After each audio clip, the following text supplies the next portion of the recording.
Welcome to Savage Harry. Today's adventure: what if Harry Potter became Hadrian Peverell and claimed the throne of death at age 17? If you haven't already, smash that subscribe button and ring the bell so you never miss a story. Now let's begin. Chapter 1: The Dementor Encounter at Number 12. Number 12, Grimmauld Place, kept three kinds of silence. The first was the silence of a house that had not been opened in a generation, which was the silence the kitchen still had at dawn.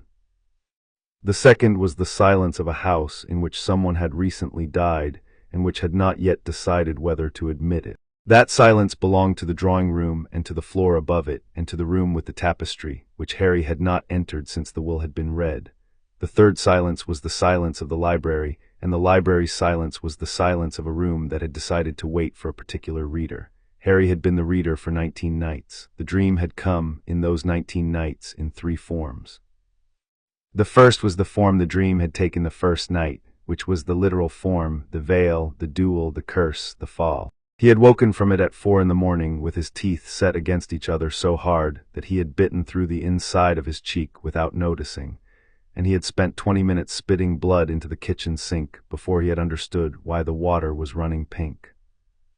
The second form had been the form of the dream he had had on the 5th, the 7th, and the 9th nights, which had simplified by stages until it consisted of nothing more than the second before the curse.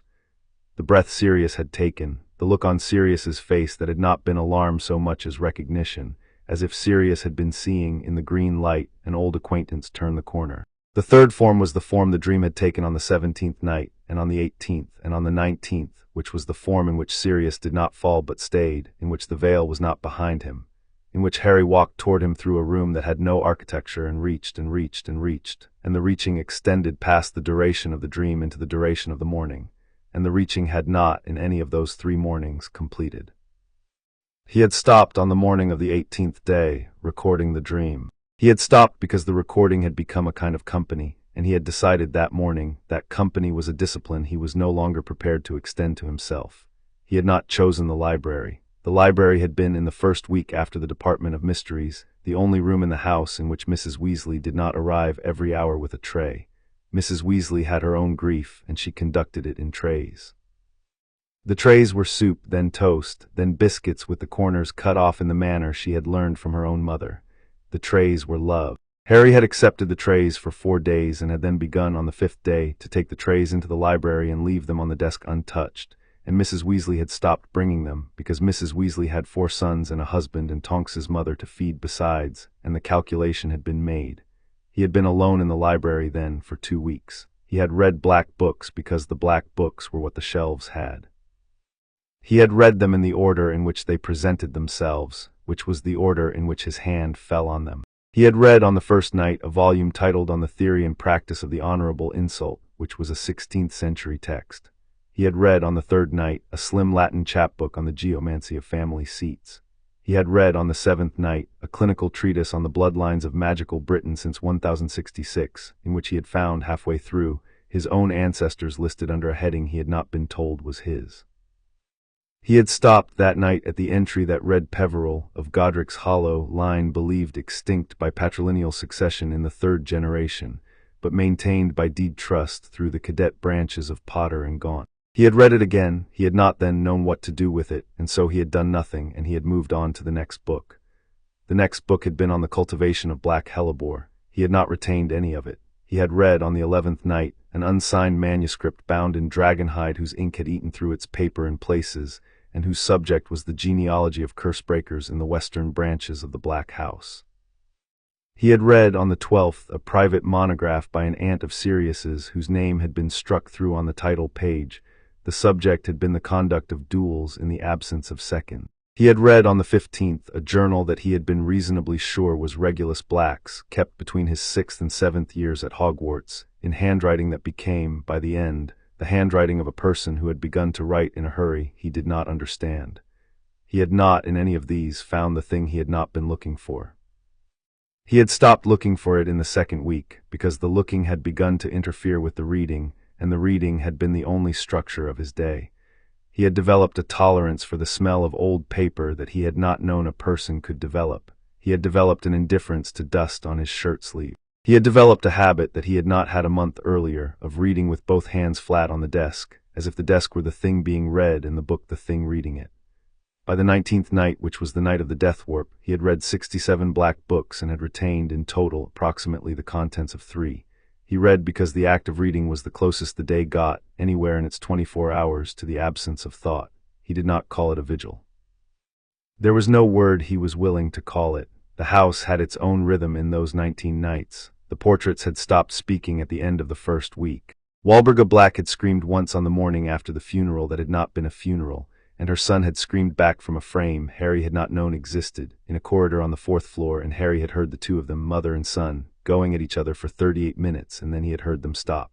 The corridor had been quiet after that. The frame on the 4th floor had been empty when he had gone to look. The frame in the entrance hall had been empty also. The black portraits had, by the 2nd week, simply withdrawn. Harry had passed a dozen of them in a single walk through the house and had not been hailed by any. He had looked on one of those walks into the face of an 18th century black who had, 6 weeks earlier, called him a half-blood. The 18th century black had been asleep in his frame, with the kind of sleep painted men acquired when their painters had told them the audience had gone. Harry had let him sleep. He had taken to walking the house at 3 in the morning. He had told himself it was to think, but he had not thought. He had walked because the walking was the closest he had come, in 3 weeks, to the feeling of running, and the feeling of running was something he had read about in books rather than experienced. He had stopped on the 18th night in the corridor of the floor above the library. The corridor had a window at the end which looked out over the back of the house and the chimneys of the houses on the street behind. The window had been the only window in the building that he had found which was not glazed in the smoked glass the blacks had favored. He had stood at the window for 36 minutes. He had not been looking out. He had been looking at the reflection of his own face in the glass, which was the face of a person who had stopped having a face he recognized. He had not recognized the face since the 3rd week. The face had not become any particular thing. It had only become a face he was not on the inside of, the way one was no longer on the inside of a photograph one had taken at 13.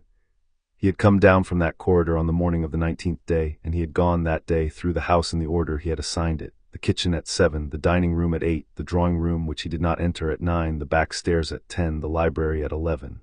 He had stayed in the library. The day had passed. He had been brought broth.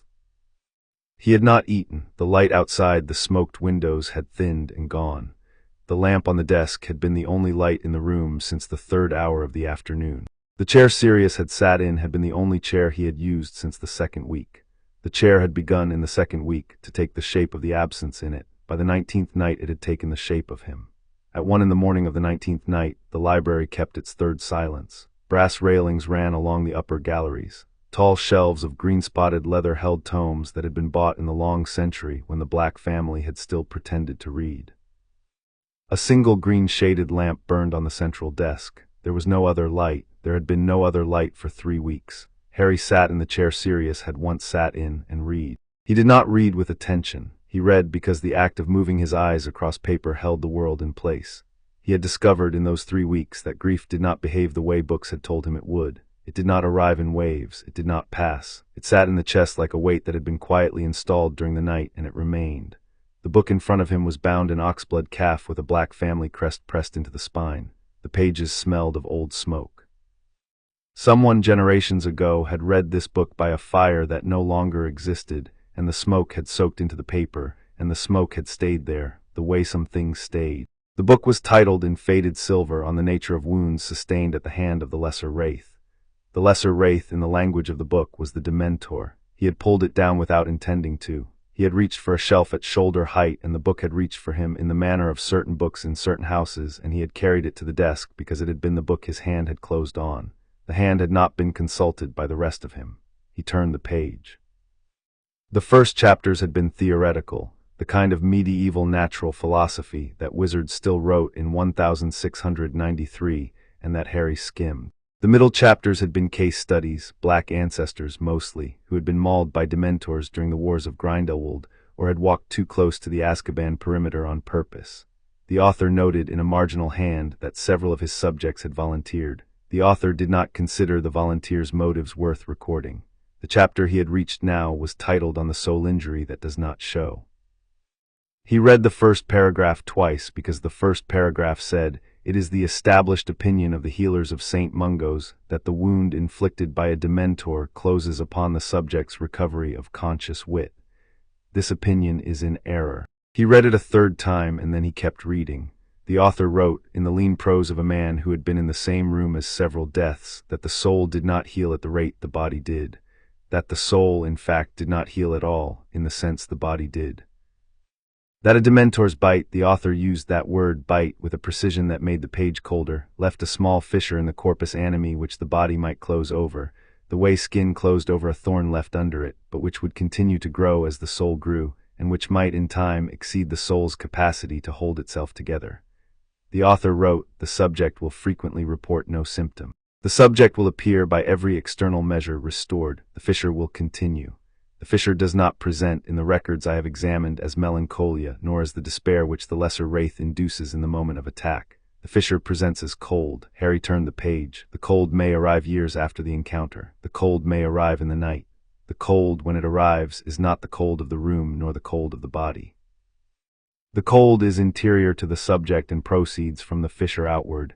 It is, in those subjects I have observed, a presentation of the soul leaking. It does not, in the strict sense, present as illness, it presents as departure. He had been counting his own Dementor encounters since he was 12. He had counted them without meaning to. The first had been on the train to Hogwarts in his 3rd year, in the corridor outside a compartment in which a tired man had been pretending to sleep. The second had been at the Quidditch match in the rain. There had been others in the same year, the lake at the end of the year, the practice with Lupin in the empty classroom, every one of them an act of submission to the cold to learn how to drive it away. He had become, by the time he was 13, fluent in being half dead. He had thought this was a virtue. The 4th-year encounter had been the worst he could remember at the time. He had been wrong about that. The 5th-year encounter in the alley between Magnolia Crescent and Wisteria Walk sat now under the lamp as if the book had set it there for examination.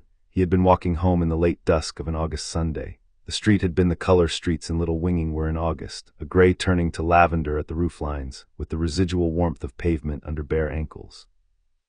He had been wearing the school shoes he had not been allowed to throw out, and the soles had been worn smooth on the inside edges. His cousin had come up from the playground with 2 of the others. The 2 of the others had peeled off at the corner. His cousin had not. His cousin had stayed at the entrance to the alley. He had said something to his cousin. He could not now remember what. It had been the kind of thing he had said for 5 years. His cousin had answered with the kind of thing he had answered with for 5 years. The exchange had been the exchange. The cold had arrived then. It had arrived from above, which was how he had known at the time what was coming. The air at face height had cooled by 10 degrees in 2 seconds. The air at ground level had not. The street lamps had not yet come on. The pavement had been the color the pavement had been a moment earlier. The cold had not been weather. His cousin had not understood. His cousin had said the same thing twice, then a 3rd time with the inflection rising. The inflection had risen because his cousin had begun to feel, in a way he could not name, what Harry had already named. Harry had reached for his wand. The wand had been in the waistband at the small of his back. Against the rule he had been taught about wands and waistbands, he had pulled it out. He had said into the cold the word he had been practicing for 3 years, and nothing had come out. The Patronus had not come because the Patronus had been a memory, and the memory had been the kind of thing Dementors took first. The memory had been replaced in the second of the trying by every other memory. The every other had been the room above the stairs and the cupboard under them, and the front teeth that had grown back in crooked at 6 and that he had set with his tongue at night, and the boy across the playground at 5 who had pointed at his hair, and his uncle's face the day he had got the Hogwarts letter, and the locker in the corridor at 13 where a girl had laughed at his shoes. And the Triwizard graveyard with its tilted stones and the wand at his chest, and the voice of the man saying, "Kill the spare." The Dementor had been 6 feet from his face. There had, by then, been 2 of them. The second had been behind his cousin and had reached, with the white-gray hand it kept under its robe, for the back of his cousin's neck. His cousin had begun to scream the way men screamed who had not, in their lives, ever needed the language of screaming. He had thought in that second of his godfather. He had thought of his godfather because his godfather had been the closest thing that year to a memory the Dementors had not been able to take. The thought had cleared the others. The wand had answered. "Expecto Patronum," he had said, with the voice the Dementors had not yet stopped, and the stag had come out of the wand tip in pieces, in mist, in a half-formed body that found its shape only at the last moment before the second Dementor lowered its hood. The stag had driven them off. The stag had stayed in the alley for half a minute after, because the half-minute had been a thing the stag had wanted to give him. He had not, at the time, known that one of the Dementors had not gone all the way back. He had felt it later in the kitchen, behind the window. He had felt it at the bus stop the next morning. He had felt it through the wall of his bedroom the night Mrs. Fig's owl had come. He had felt it also on the second platform of the Hogwarts Express the following morning at the start of 5th year.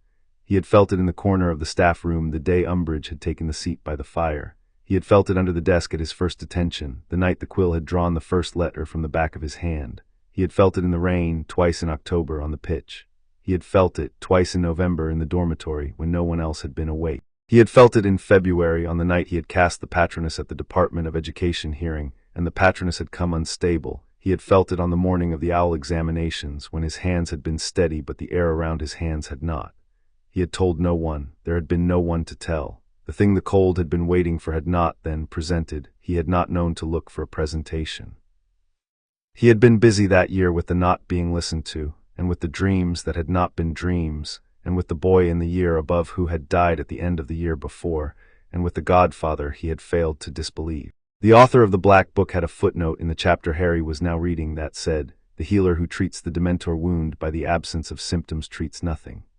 He did not immediately close the book. He read instead the next section, which was titled Of the Death Warp. The author wrote, "I have observed in 3 subjects of the Black Line, and in 2 others not of our line, a phenomenon which I will name the Death Warp, the term being descriptive of effect rather than cause. The subject having sustained sufficient soul injury at the hands of 1 or more lesser wraiths over a sufficient span of years, undergoes, without warning, an event which I cannot more precisely describe than to call it a brief metaphysical death.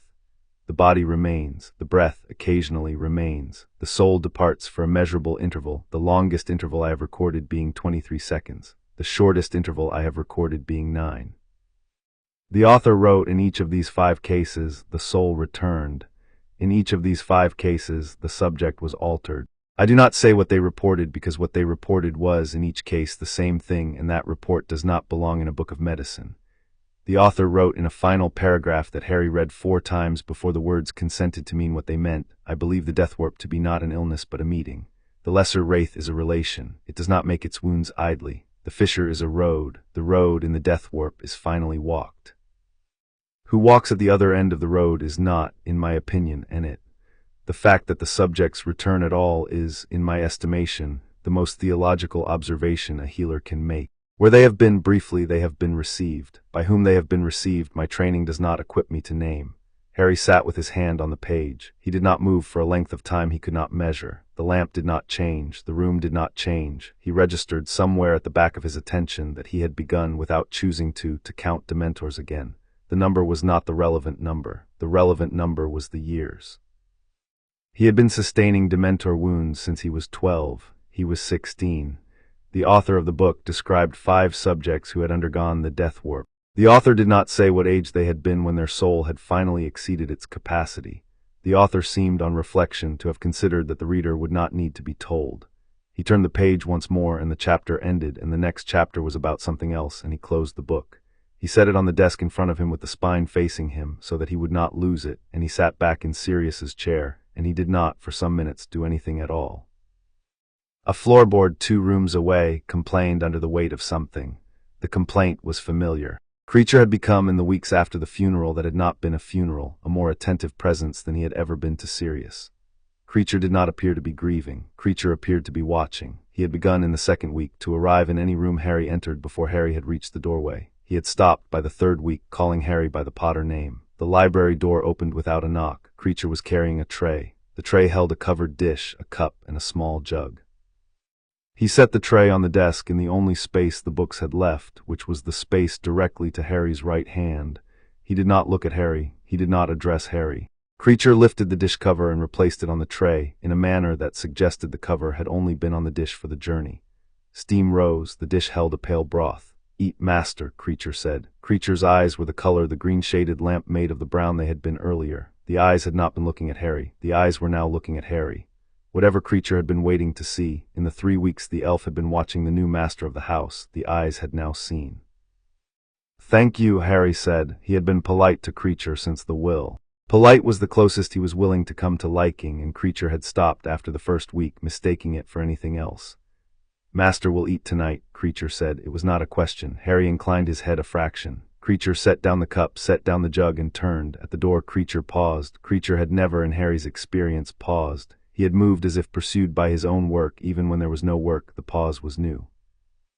"Master," Creature said without turning round, "is a good night for the house." Harry did not answer. There was no answer that fitted, and Creature had not asked for one. The library door closed behind the elf without a sound. The closing was the only quiet thing Creature had ever done. Harry did not eat. He looked at the broth, which had stopped steaming. He looked at the book. He looked after a moment at his hand on the desk. His hand was not yet gray. He did not think of Sirius. He had stopped thinking of Sirius the way he had stopped thinking of his parents, which was to say he had not stopped. He had only stopped letting the thought occupy the front of his attention, because the thought had become a permanent furnishing in the back of it.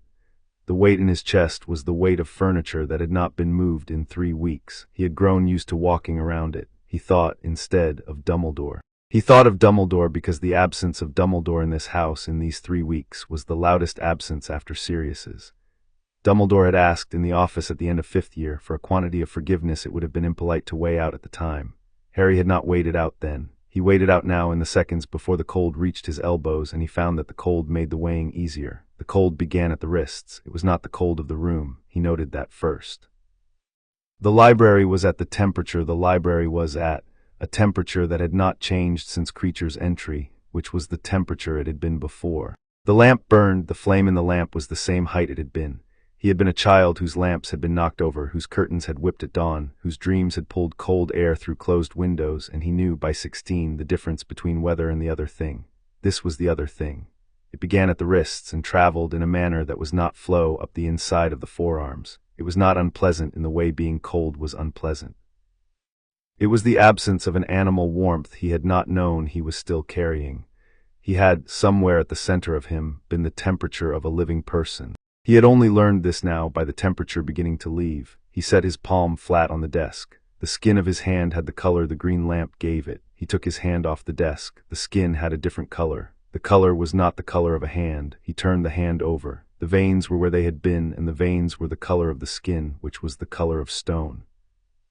He understood, with a precision that did not feel like fear, what the author of the Black Book had been describing. He thought, briefly, that he should call for Creature. He thought this in the same part of his mind that had once, at 6 years old, thought he should call for his aunt in the dark. He did not call. He had stopped, by 12, calling.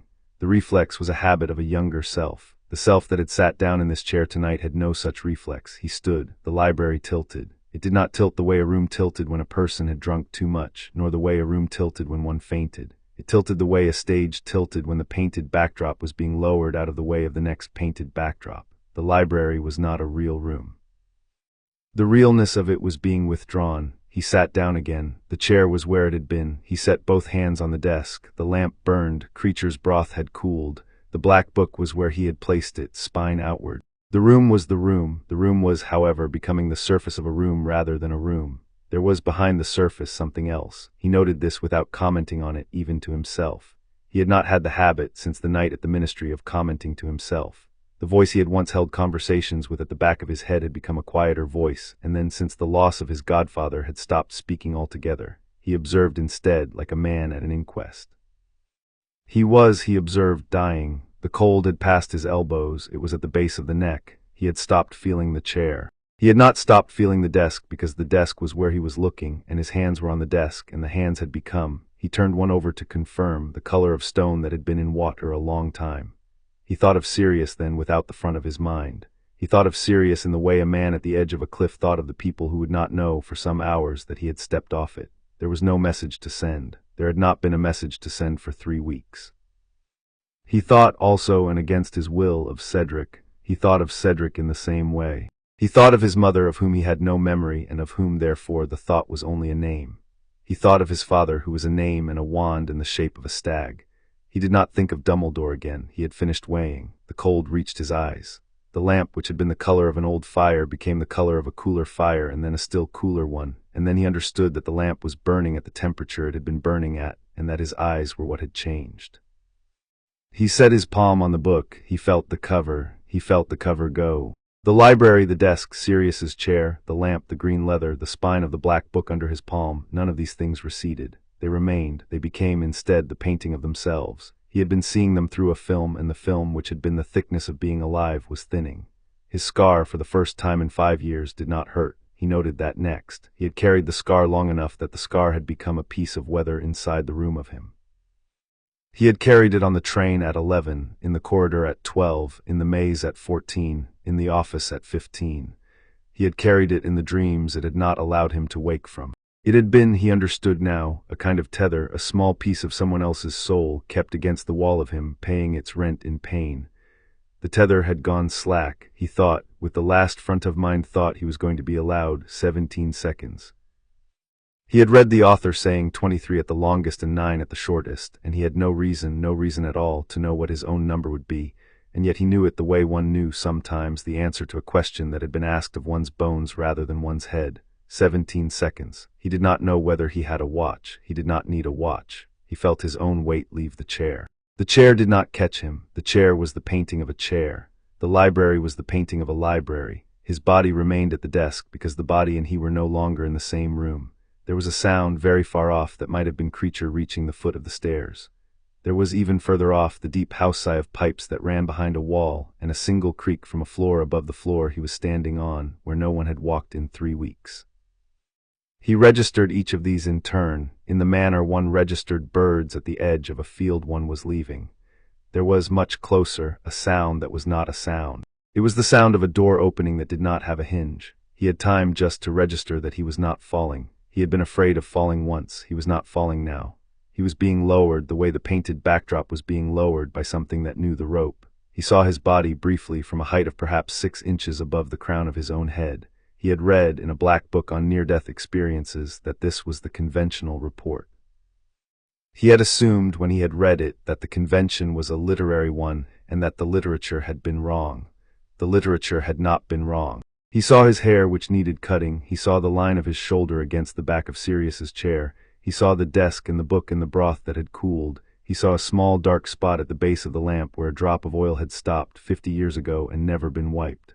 The body did not look distressed. The face had taken, in his absence, an expression he could not remember having taken. The expression was the one his father wore in the only photograph of his father he had ever managed to look at for more than half a minute. He noted that. He went up further. The library shrank. The desk shrank. The body shrank. The lamp went, not in the sense that the lamp went out, because the lamp did not go out. The lamp went, in the sense that the lamp was no longer in the room he was in. The desk went. The chair went. The black book went last of all, and he had time to think that the black book had performed its office, and that whoever had written it would, if the writer were still anywhere, be content. He passed through what he could only have called a kind of skin. There was, briefly, a resistance, the resistance of a membrane that had been the boundary of his life, and that recognized the leaving as it had once recognized the arrival, and then there was the absence of the membrane, and he was through. There was no transit between leaving the library and arriving in the place. There was no corridor, there was no falling, although every black book on the subject described a falling. There was instead the substitution of one location for the other, the way the location of a thought was substituted for the location of a thought. He stood, finally, in a place that was not a room. There was no floor. There was the absence of floor, which held him as a floor would have. There was no light and there was no dark. There was the absence of either, which had a clarity neither possessed alone. He was, for the first time in 3 weeks, and for the first time, perhaps, in his life, without a weight on his chest. The weight had been part of being alive. He was not currently alive. He looked on the new principle that here looking was what one had, and he saw the threshold. It was the shape of a door, but it was not a door. It was the shape a door tried in the world he had left to be. It stood without a frame and required none. It was open. He was, by some count he could not consult, 4 seconds into the 17. Through the threshold he could not see. Through the threshold he could be seen. The sense of being looked at was as physical in this place as the sense of being held by the floor that was not a floor. He understood without having to choose that what looked at him was waiting. He understood also and at the same time that the waiting had been long. He could not say in what units. The waiting was older than the room he had left, and older than the house above the library, and older than the alley behind Magnolia Crescent, and older than the train compartment in his 3rd year. The waiting was the kind of waiting a thing did when it had begun the waiting before any of the people who would, eventually, become its appointment had been born. It was waiting for him in particular. He felt at the center of him where his name had been that the name was not the right name. He had been Harry Potter all his life. He had been Harry Potter because no one had given him another name to be, and because Potter had been the name of his father, and because the name had, in the world he had just left, an obligation attached. The obligation had been the staying alive. The obligation had paid in pain. He did not, at the threshold, owe the obligation any more, The name had been a coat, he had been wearing it. He was now in a place where coats did not pass through. He took a step. The knot floor accepted the step. He took another. He crossed Chapter 1 and Chapter 2. Meeting death in the liminal, the place beyond the threshold had no walls and required none. It had instead the architecture of a sentence that had not yet been spoken. He stood inside it as a comma stands inside a clause, a pause held in the breath of something larger. There was no floor in the strict sense, and yet his feet rested on something that bore him. There was no ceiling, and yet above him the dark had a shape, the shape of a vault whose stones had been worn smooth by the long passage of every soul that had, in every age, passed through. He had read in a black book on the metaphysics of necromancy that the realm beyond the wraith wound was a void. The book had been wrong. Voids did not have weather. This place had weather. The weather was not rain, nor snow, nor wind. It was the weather of attention. He stood in attention the way one stood in a downpour, and the attention fell on him from a height he could not measure, and the attention was old. He turned his head. The turn took longer than a turn ordinarily took. There was no resistance, but the medium of the place did not transmit motion the way air did. He turned, and the world he was turning through turned with him, the way the inside of a snow globe turned with the hand of a child. He had been, when he was 9, the child who had held the snow globe. He had not been, before now, the snow. He saw, at a distance that could not be expressed in feet, a figure. The figure stood very still. It had the shape at first of a tall man, and then the shape at a second look of a tall woman, and then the shape of a thing that had never needed to settle on either, and which the eye, looking, gave at each glance the shape it had glanced at last. The figure was robed. The robe was of a fabric that the place had brought into being for the purpose of being a robe. It was darkness that had been taught to drape. There was no face. There was the absence of a face which held the position a face would have held and which looked at him with an attention that did not require an organ. He did not at first move toward the figure. He waited to be addressed. The waiting had a propriety. He understood the propriety without having been told it. There were certain rooms in the world in which a guest stood at the door until the host spoke, and this was the oldest of those rooms, and he had not been brought to it as a guest but as a long-expected appointment, and the appointment kept its decorum. The figure addressed him. The voice was not a voice. It was the displacement in the medium of the place, of a meaning he received in the form of words, because the form of words was what his mind had brought with it. The meaning preceded the words by some interval. The interval was the measure of the gap between his living grammar and the older grammar which the figure used. "You have come early," the figure said. He did not answer. He had not been asked, or late, the figure said. "The distinction is in this place a courtesy. I do not greatly observe it." The figure inclined what would have been a head in the manner of a creature accustomed to the gesture without owning the part of itself the gesture would have required. He saw by the inclining that there was a depth to the hood the robe formed, that within the depth there was no eye, no socket, no face, that the depth was its own organ, and that the organ was looking at him. "You are ignotuses," the figure said.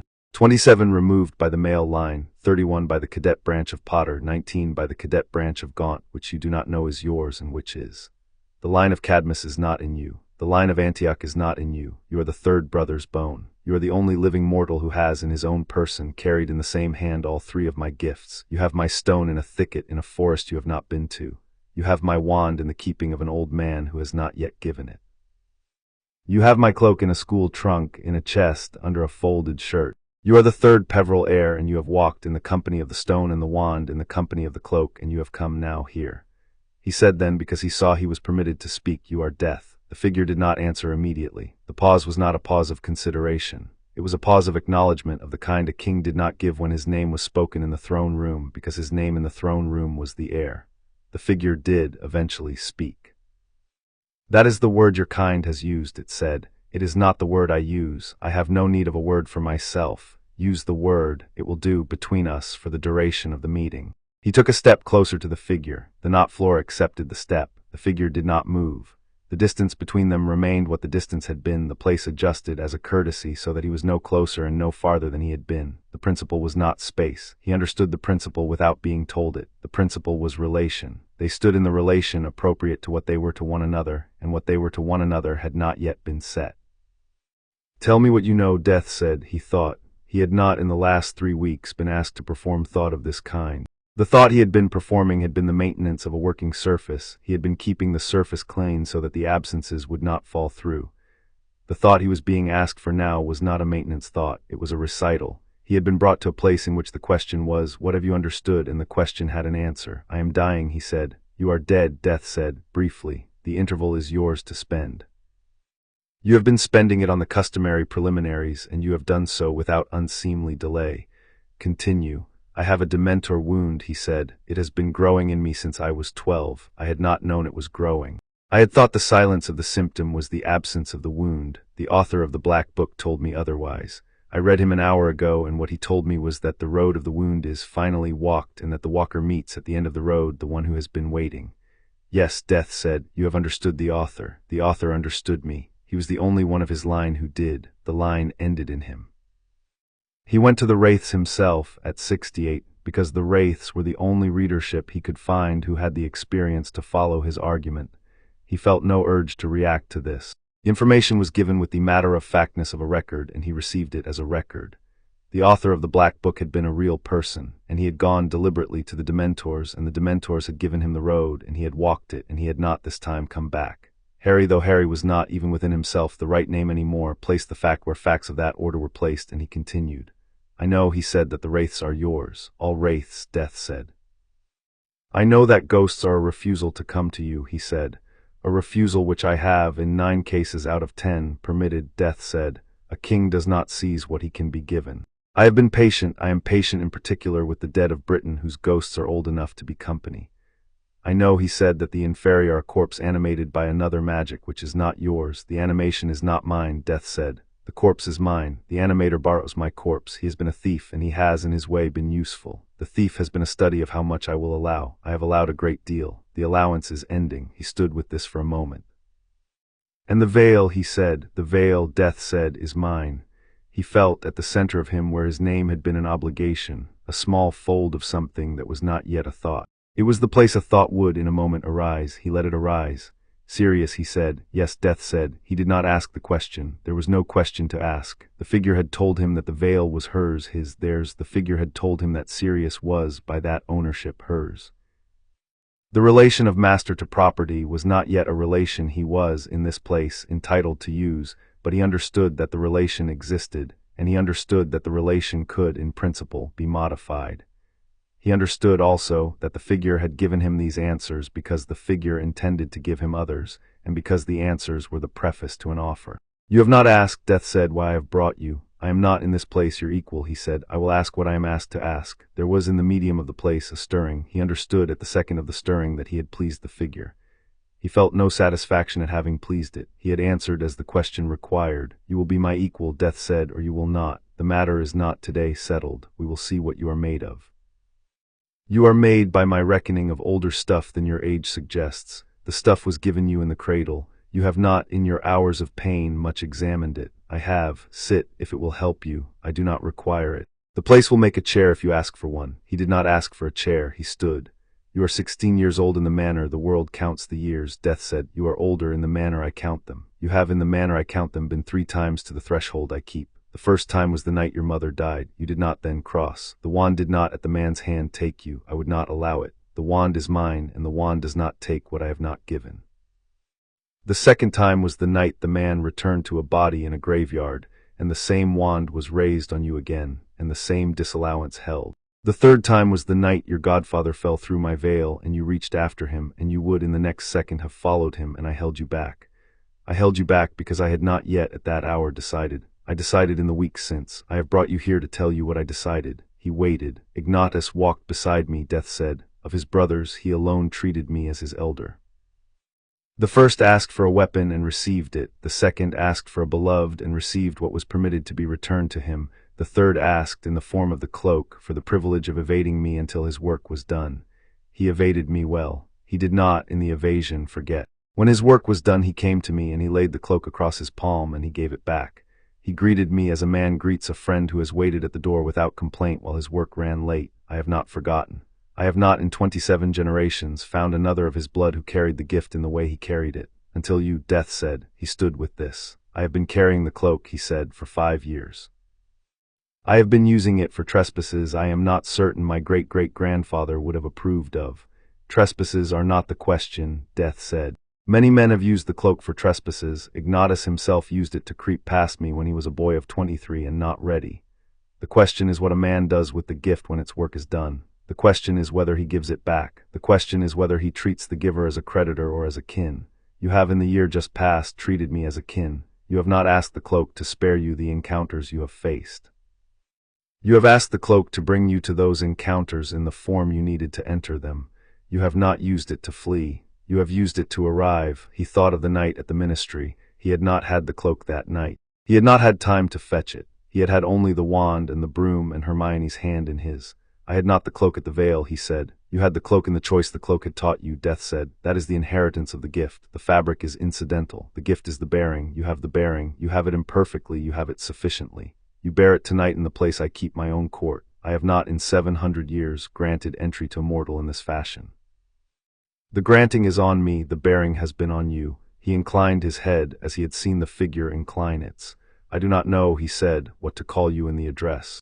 I have given you the word your kind uses, Death said. The word will do. You will not be the first mortal to address me as Death. You will be the first since Ignatus to address me as kin. The knot floor changed. He noticed it as a temperature change first. The place had been at the temperature of the absence of temperature, which was the temperature he had registered at the threshold as comfort. The place was now at the small radius beneath his feet of a temperature he could identify. It was cold. It was the cold the alley had been on the August Sunday. It was the cold the kitchen had been the morning after. It was, he understood, his cold. The figure had given him a measure of itself in the form of the cold. The cold was a token. It was the kind of token a host gave a guest when the host meant the guest to remain. The hallows, Death said, are not toys. They are not properly gifts. They are the sub-instruments of an office. The office is mine. The sub-instruments are loaned to whatever line has in a generation the bearing to hold them. The line of Cadmus did not hold them long. The line of Antioch did not hold them at all. The line of Ignatus has, in 27 generations, held them well enough, and not at all, in alternating measure. You have held them well in your way. You have at the moment of speaking all three. He turned the fact over. He had the cloak in his trunk. He had the stone, and he understood as he turned it over that the stone was in the gaunt ring in the forest at Little Hangleton, and that the ring had been a Horcrux, and that the ring was now in a different keeping. But the stone was an instrument of Death, and Death had said it was his. He had the wand. He frowned because the wand was not in his hand. The wand had not been in his hand for any of his 16 years. The wand was, by every account he had read, in a tomb in Hogsmeade. The wand, Death said, answers to the hand that has won it. The hand has, by the count I keep, won it 3 times in 7 decades. It was won, 62 years ago, by Grindelwald, who took it from a wand-maker who had been keeping it badly. It was won, 51 years ago, by the wizard who killed Grindelwald, who took it in a duel at the gates of his own prison. It was won 11 months ago by a boy who took it from no one's hand, but whose claim on it precedes every other claim, because the boy is the bearer of the cloak that is the only of my instruments which has been returned to me, in earnest, in any generation. The wand will know its master when its master calls. It does not currently sit in the hand of its master. It sits currently in the keeping of a man who has not yet given it. He will give it when he is asked. He will be asked in the manner I will, in the next part of this meeting, describe. He stood with this. I have not won the wand, he said. You have not, Death said. You have not needed to. The wand is mine. I name its master. I have named you. He looked then in the manner that looking was done here at the figure that had named him. The figure was not in the look any more or less what it had been at the first. It remained the shape of a tall thing, draped in dark, dipped full at the place a face would have been. The figure was, however, somehow further inside itself than it had been at the start. He understood the further inside as the figure permitting him a degree of access. The access was small. The smallness was deliberate. He was being shown what he was permitted to see. The unshown behind it was vast. Why, he said, have you named me? You have asked at last the question of the meeting, Death said. I will answer in stages. The first stage is this. There is a man in your world who has, with my corpses, with my wraiths, with my wand, with the very fabric of my veil, conducted a 40-year theft from my house. He has not been polite about it. I have indulged him because indulgence is the courtesy I keep. I have indulged him because a king does not run after his thieves with a stick. I have in the indulgence learned what is to be learned about him. I have learned in particular that he is not afraid of me, and that this is a kind of disrespect I have not in any age received twice from any thief. He has carved his soul into 7 pieces because he believes he can outrun me. He has misunderstood the geometry of running. He has, in his theft, lodged 7 small portions of his own self in objects from which they cannot be removed, except by the action of the master of the realm in which they have lodged. That realm is mine. The objects are, by the nature of the carving, my property. He does not in his arrogance know this. He will be told by the master of my realm. There was a pause. The master of my realm, Death said, will be you. The knot floor under his feet became colder. He registered the cold. He did not register an emotion. The emotion that would ordinarily have come had not been invited. The place did not admit emotion of the conventional kind. The place admitted instead recognition. He recognized what he was being told. The recognition was not yet acceptance. The recognition was the room in which acceptance would, in a moment, sit down. You are offering me, he said, the throne. I am offering you, Death said, the throne. The throne is not the seat of a king. The throne is the office of a steward. I am the office. The throne is the keeping of the office for the duration of the keeping. I have in 700 years kept the throne alone. I have done so because the line of stewards I would have chosen was thin in those centuries and untested. The line is thicker now. You are the only living member. You have been tested. You have in the testing kept your bearing. You are 16. You are sufficient. The throne is yours to take. He thought then of Sirius. He thought of Sirius because the figure had told him that the veil was hers, and that the master of the veil had not yet been named, and because he was now being told that he was being named the master. The implication was, in this place, instantaneous and explicit. He did not, in the implication, permit himself to hope. Hope was the wrong instrument. He noted instead that the implication was a possibility, and that a possibility was a different kind of thing in a place where the giver of the possibility was the figure that had brought him. I have a price, he said. Speak it, Death said. Sirius, he said. Yes, Death said. The price is acknowledged. The matter of the veil will be the second thing we discuss. The first thing we discuss is the office. Hear me on the office. He inclined his head. An office, Death said, is not a power. A power is a tool. An office is a relation. You will not be given a power. You will be given a relation. The relation is between you and every wraith, every ghost, every inferius, every lick, every revenant, every shade, every shadow-bound, every restless thing of any order in your world. The relation is the relation of master to subject. The subject obeys not because the master has commanded, but because the relation requires obedience.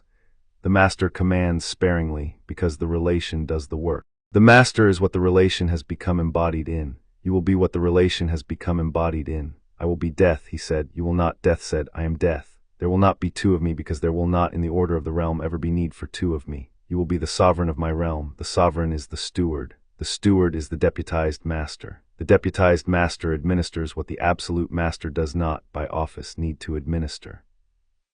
I am the office of the death of all that has been alive. I do not in the office administer the wraiths. I do not negotiate with the ghosts. I do not march the inferi. I am the office. The sovereign is the administrator. The sovereign holds a throne. The throne is in this place. The throne is older than the place. The throne is the thing the place was built around. He looked then behind the figure. He saw the throne. He had not seen it before because the place had not permitted him to. The place had been waiting. It now permitted. The throne stood at the place behind the figure that had not been the place a moment ago, in the manner of a fact that had been there from the beginning and that had only now become visible. It was not made of bone, although the texture suggested bone. It was not made of stone, although the weight suggested stone. It was made of the substance of which thrones in the older grammar were made. It was made of office. The office had taken a shape his eye could rest on because his eye required rest and because the place was in its way generous. It was tall. It had a high back. It had no ornament because it required none. Its arms were the kind of arms a thing rested on when the thing had not, for several centuries, needed to rise. There was a step before it, which was the step a guest mounted to be raised to the level of the seat. The step was, currently, dust. The dust was the dust of a step that had not been mounted by any mortal foot in the 7 centuries since Ignatus. Around the throne, at a range of perhaps a dozen paces, there stood a court. The court was wraiths. He did not know at first how he knew that the court was wraiths. He knew on a second look that he knew it the way one knew the species of a tree from the silhouette of its leaf. There were perhaps 200 of them. They stood at attention. They had no faces in the conventional sense. They had the shape, each, of what they had been at the moment of their deaths, with the addition of the long bearing they had acquired since. There were knights among them. There were maidens among them. There were 3 children among them who stood close to the foot of the dais because the foot of the dais was the place the figure had assigned to the children. There were Romans, and there were Saxons, and there were 2 Druids, and there were a dozen of an order older than the Druids whose costume his eye could not place. There were figures from the most recent century. He saw among them a woman in robes he recognized. She had been an Order killed in the First War, whose photograph he had seen on a wall at the Order house. The court did not address him. The court bowed. The bowing was not a single bow, it was a wave. It began at the foot of the dais and propagated outward in concentric circles, the way the rings of a pond propagated outward from the place a stone had been thrown. The wave was silent. The wave was in its silence the loudest thing he had heard in this place, and the silence rang in him for a full second after the wave had passed. He stood inside the silence. They have been waiting, Death said, for a long time. He inclined his head again to the court because the court had bowed to him, and because the inclining was the only fitting response a man of his station could give to a salute of that order. The court did not rise from the bow. The court remained inclined. He understood that the bow would, until he sat the seat, not be lifted. He turned then to the figure. I have not yet accepted, he said. You have not, Death said. The acceptance is the next matter. Here, before you accept what the throne will cost you. He waited. You will not return as Harry Potter, Death said. The name will not survive the transition. The name was a coat, as you understood at the threshold. The coat does not pass through. The man who returns will not be the boy who left. He will be the boy's continuation. He will not be the boy. He will carry the boy's memories. He will carry the boy's wand. He will carry the boys' school and the boys' school's friends and the boys' school's enemies. He will not carry the boy's softness. The softness was the warmth. The warmth was the engine of the staying alive obligation. The obligation is, on accepting the throne, discharged. The sovereign of my realm does not stay alive by warmth. He stays alive by office. I have shed the softness, he said. You have in part, Death said. The remainder will shed in the return. You will not miss it. The not missing will be the first sign that the seat has taken. Continue, he said. You will be sovereign of every wraith in your world, Death said, every ghost, every shade, every restless thing. Every inferius the thief has raised against you. Every horcrux the thief has lodged in his objects. Every fragment of his soul, wherever lodged, will hear you and not him. You will not need to march on him. You will need only to call. The realm will reorganize around the call. The thief will, in the reorganization, find that the things he believed his are not. He will, in the not his finding, find that he has no anchors. He will, without anchors, be uncurrent. The current of my realm will, when it returns to him, return through you, who are the steward. He understood then the shape of the thing. He understood also that the shape included the matter of Sirius. He did not ask about Sirius again. The asking had been done. He waited for the figure to speak the second matter, which was the matter the figure had said would be the second. The veil, Death said, you ask the price. The price is, for the present, granted in part. The man who fell through the veil 11 months ago was not, by the standards of my realm, dead in the customary fashion. He was sent. The sender was a curse. The curse was the killing curse. The curse did not, in his case, complete. He passed through the veil with the killing curse on him, which is the rare combination by which a soul becomes neither dead nor living, but kept. He has been kept. He has been kept on my side of the veil in a state of waiting, because the killing curse on him had not been allowed to take. I did not allow it. I did not allow it for a reason I will tell you in a moment. He set his hand without thinking at the place his chest would have been. Sirius, he said, he is in my keeping, Death said. He is not yet returned. He will be returned. The return is the work of the sovereign of my realm. The sovereign holds the veil. The sovereign opens it. The sovereign opens it not by command, but by the office that the relation has installed in him. The man who returns will be the man who fell. He will be diminished. He will be, in the strict sense, not the man he was when he fell. He will be the man he would have been had he passed 11 months in a room without windows. He will be paler, he will be slower, he will not for some weeks speak as the man he was spoke. He will in time recover. He will not recover all of it. The veil takes something from every soul that passes through it, and the something is not, by my office, returnable. You will have him, you will not have him whole. He stood with this. He did not, in the standing, know whether to ask further. The figure had given him the answer he had asked for. The answer had been complete to within the truth that the figure was willing to give.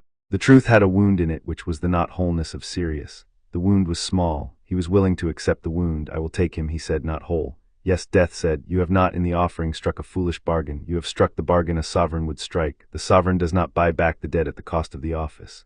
The sovereign opens the veil because the veil is his. He does not in the opening restore what cannot be restored. There was in the place a long pause.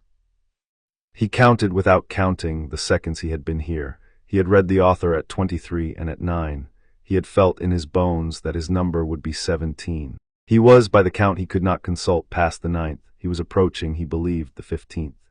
The figure registered the counting. You have 2 more seconds in the count you have brought, Death said. The count is a courtesy. The count is a discipline. The count is not a constraint upon me. I have in any case brought you here for as long as the meeting requires. The count will, when I send you back, accept the seconds I name.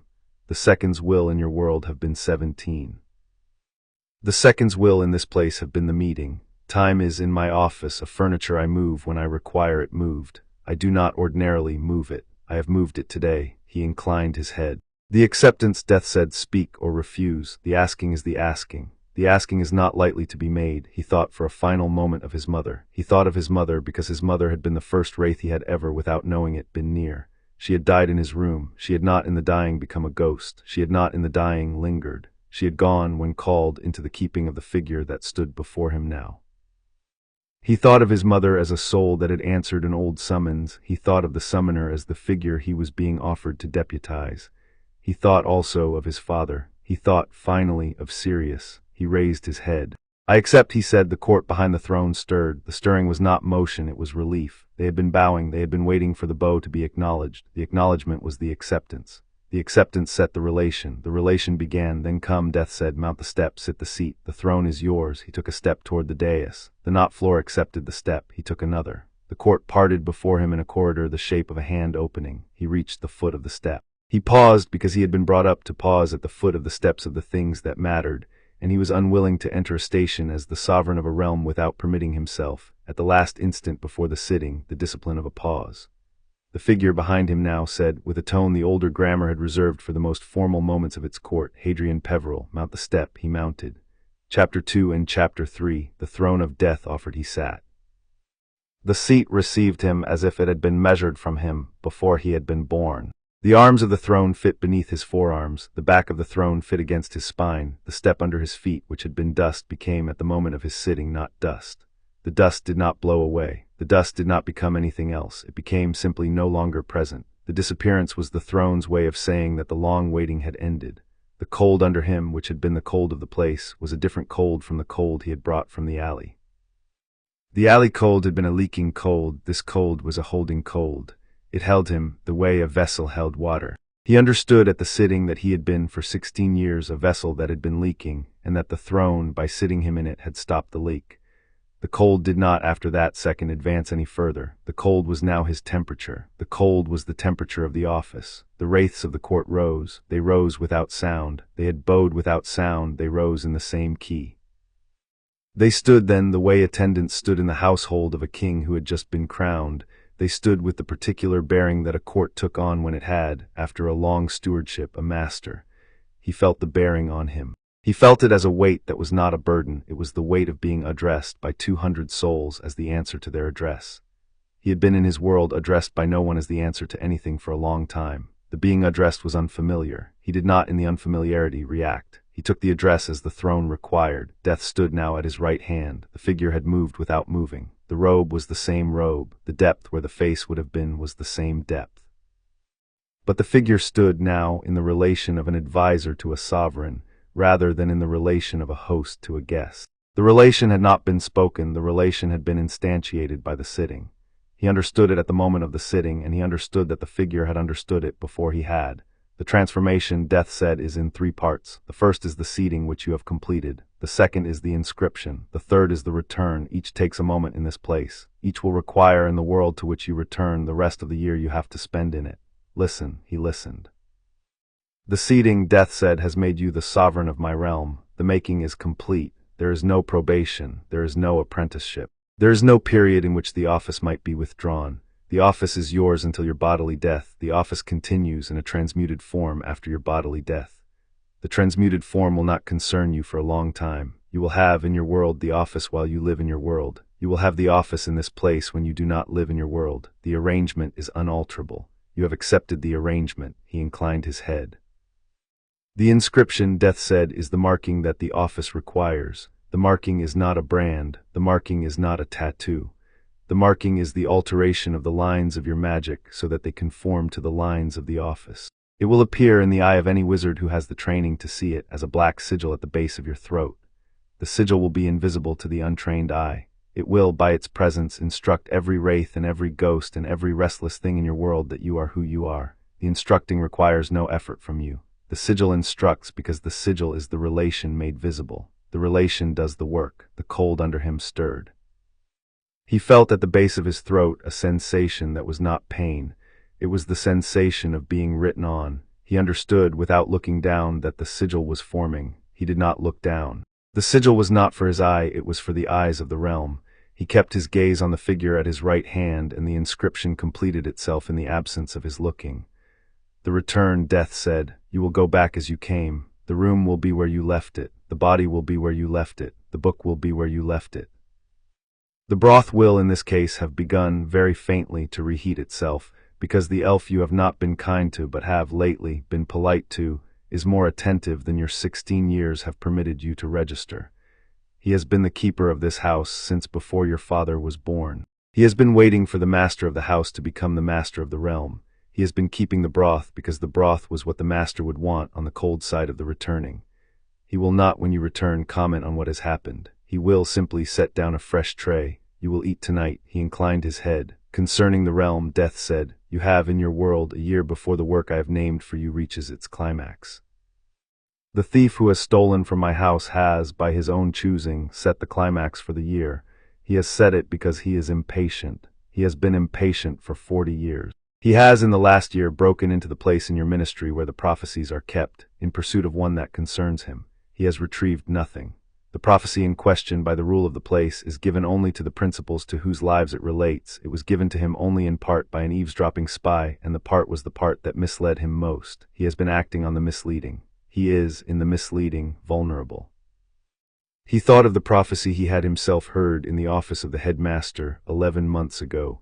He had not, in 11 months, repeated it aloud. He did not now. You will not need the prophecy, Death said. The prophecy is, in your case, an artifact of an older grammar. The grammar was instituted before the office was vacant. The office is now seated.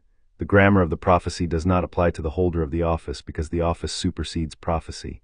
You will not in the year ahead be doing the work the prophecy assigned you. You will be doing the work the office has assigned you. The work is different. The work is, by a wide margin, more thorough. He stood with this.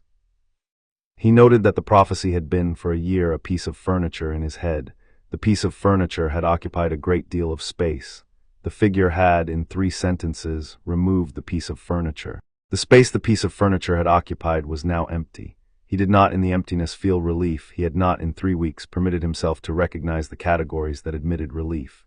He noted instead that the work he was being given was the work of the office and that the work was sufficient. You will, Death said, return to a house. You will in the morning walk to the bank. You will at the bank request the audience of the head of the Peverell inheritance desk. The desk exists.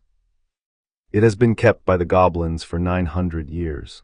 The current keeper is a goblin of some age and some interest. The goblin will recognize you because the goblin is among the few in your world who have the trained eye to see the sigil.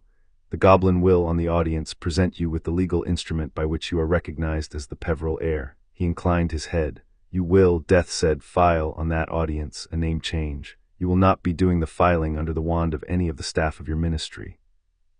The ministry has no jurisdiction over the names of the lines of Peverell, of Black, of Slytherin, or of any of the 4 founders. The ministry has, in the modern period, pretended to a jurisdiction over those names. The pretense is a courtesy by the houses to a polity that has not, in the last 2 centuries, been worth the courtesy.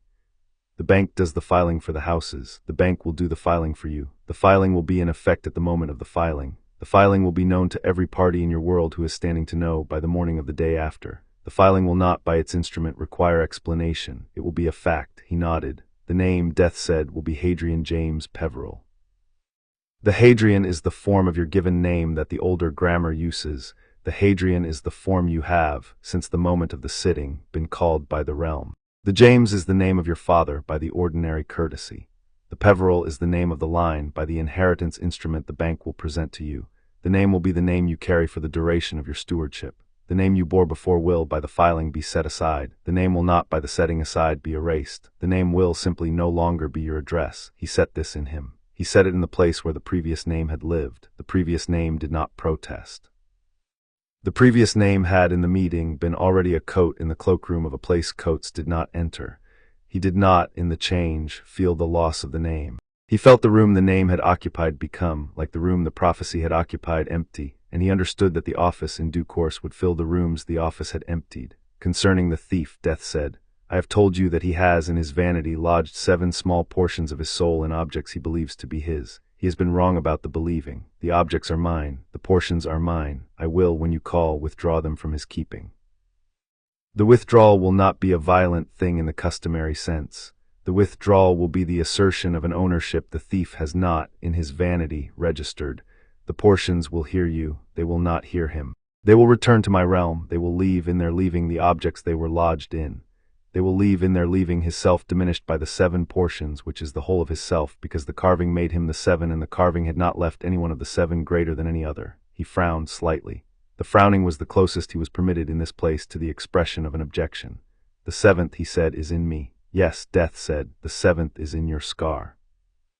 You have carried it since the night your mother died. It is the 2nd smallest of the portions. It is, by the accident of the impression, the most bound to the carrier. You felt it at the meeting of our threshold go slack. It has gone slack because you have, by the sitting, become the master of my realm. The portion does not have the standing to remain in a sovereign of my realm. It will, in the return, withdraw from you. The withdrawal will be a sensation at the base of the scar. You will, on the return, feel it. It will leave a mark. The mark will be the place where the portion was. The mark will not, after the leaving, hurt. He set his hand in the seated way, at the place his forehead would have been. The figure inclined what would have been a head. Listen, Death said. The work in your world, while it sounds plain, will not be plain to those around you. You will in the next year be among them, and you will be among them changed. You will not by the changing be precluded from their company. You will instead be the company of a man whose face they remember, but whose self they cannot place. You will be regarded by your friends as a friend who has gone away on a long journey and returned with the bearing of the journey. You will not be obliged to explain the journey. You will not be obliged to deny it. You will be obliged to be courteous, because the office is courteous, and the courtesy will be sufficient for the conduct of your year. He thought then of his friends. He thought of Ron, who had not in 3 weeks written, and of Hermione, who had written every 4th day in a hand that had become more careful with each letter, and of Ginny, who had not written but who had sent, by Mrs. Weasley, a small parcel of biscuits that he had eaten in the kitchen without thanking her. He thought of them as figures one took along on a journey of a kind they had not been invited to. He thought of them without warmth, because warmth was the engine of the obligation, and the obligation had been discharged. He thought of them with care, because care was the engine of the office, and the office was the office. He thought briefly of Dumbledore. He thought of Dumbledore last. He thought of Dumbledore as a piece on a board who had been moved with the assumption that the piece was a player. He understood now in the throne that the player had been the figure at his right hand all along, that Dumbledore had been a steward in an interim arrangement that was being closed, that the closing was on him, the new sovereign, to perform with the dignity the closing required. He did not bear Dumbledore ill will. He did not bear Dumbledore good will. He bore Dumbledore the kind of regard a sovereign bore a regent who had, in honorable difficulty, kept the seat warm. The headmaster, Death said, will perceive the change in you when you return to his school. He will not be permitted by the office to interfere in the change. He will in the perception do what such men do. He will counsel, he will probe, he will withhold. You will in the counseling be polite, in the probing you will be silent. In the withholding you will in due time take what he has been withholding by the action of the office, because what he has been withholding is by inheritance yours. He thought of the wand. Yes, Death said, the wand will be in his keeping when you return to the school. You will not take it from him by force. You will not take it from him by request. You will take it from him by the action of the office, in a manner I will leave to the office to instruct you. The office is, in this respect, more eloquent than my instruction. Trust the office. He inclined his head. The court at the foot of the dais had remained standing. He looked briefly over their heads at the wraiths of the older orders behind. There were, he saw now, more wraiths than 200. There were 200 at the center of the court, and around them, in concentric arcs, there were further wraiths in numbers his eye could not count, and around those, in a final arc that touched the limit of his perception, there were figures in such numbers that they ceased to be figures and became a kind of fog. The fog was wraiths he had not been close enough to see as figures. The fog was the body of the realm. The body was the body he was now the steward of. How, he said, are they so many? They are not in the customary frame, Death said, all here. They are here in the sense in which the realm is here. The realm is everywhere there has, in any age, been a death and a body and a record. They have come on the day of the seating to render the obeisance the seating requires. They will in a moment return to their stations. They will be in your call. They will hear you. They will obey as a court obeys by the courtesy of the relation, and the obedience will be sufficient for the work. He nodded. The stone, Death said, I have not yet mentioned the stone. I will not today place the stone in your hand. The stone is in a ring, in a thicket, in a forest you have not been to. The ring is currently also a portion of the thief's lodging. When the portions return to me, the ring will be free of the portion. The stone will then be free of the ring, in the sense that the stone will not after need the ring. The stone will come to you when you call. The stone is a calling stone. You will know how to use it without being taught. The teaching is in the inheritance, which is in the line, which is in you. You will use it sparingly. The stone is the instrument of summoning the dead to brief audience. It is not the instrument of restoring them.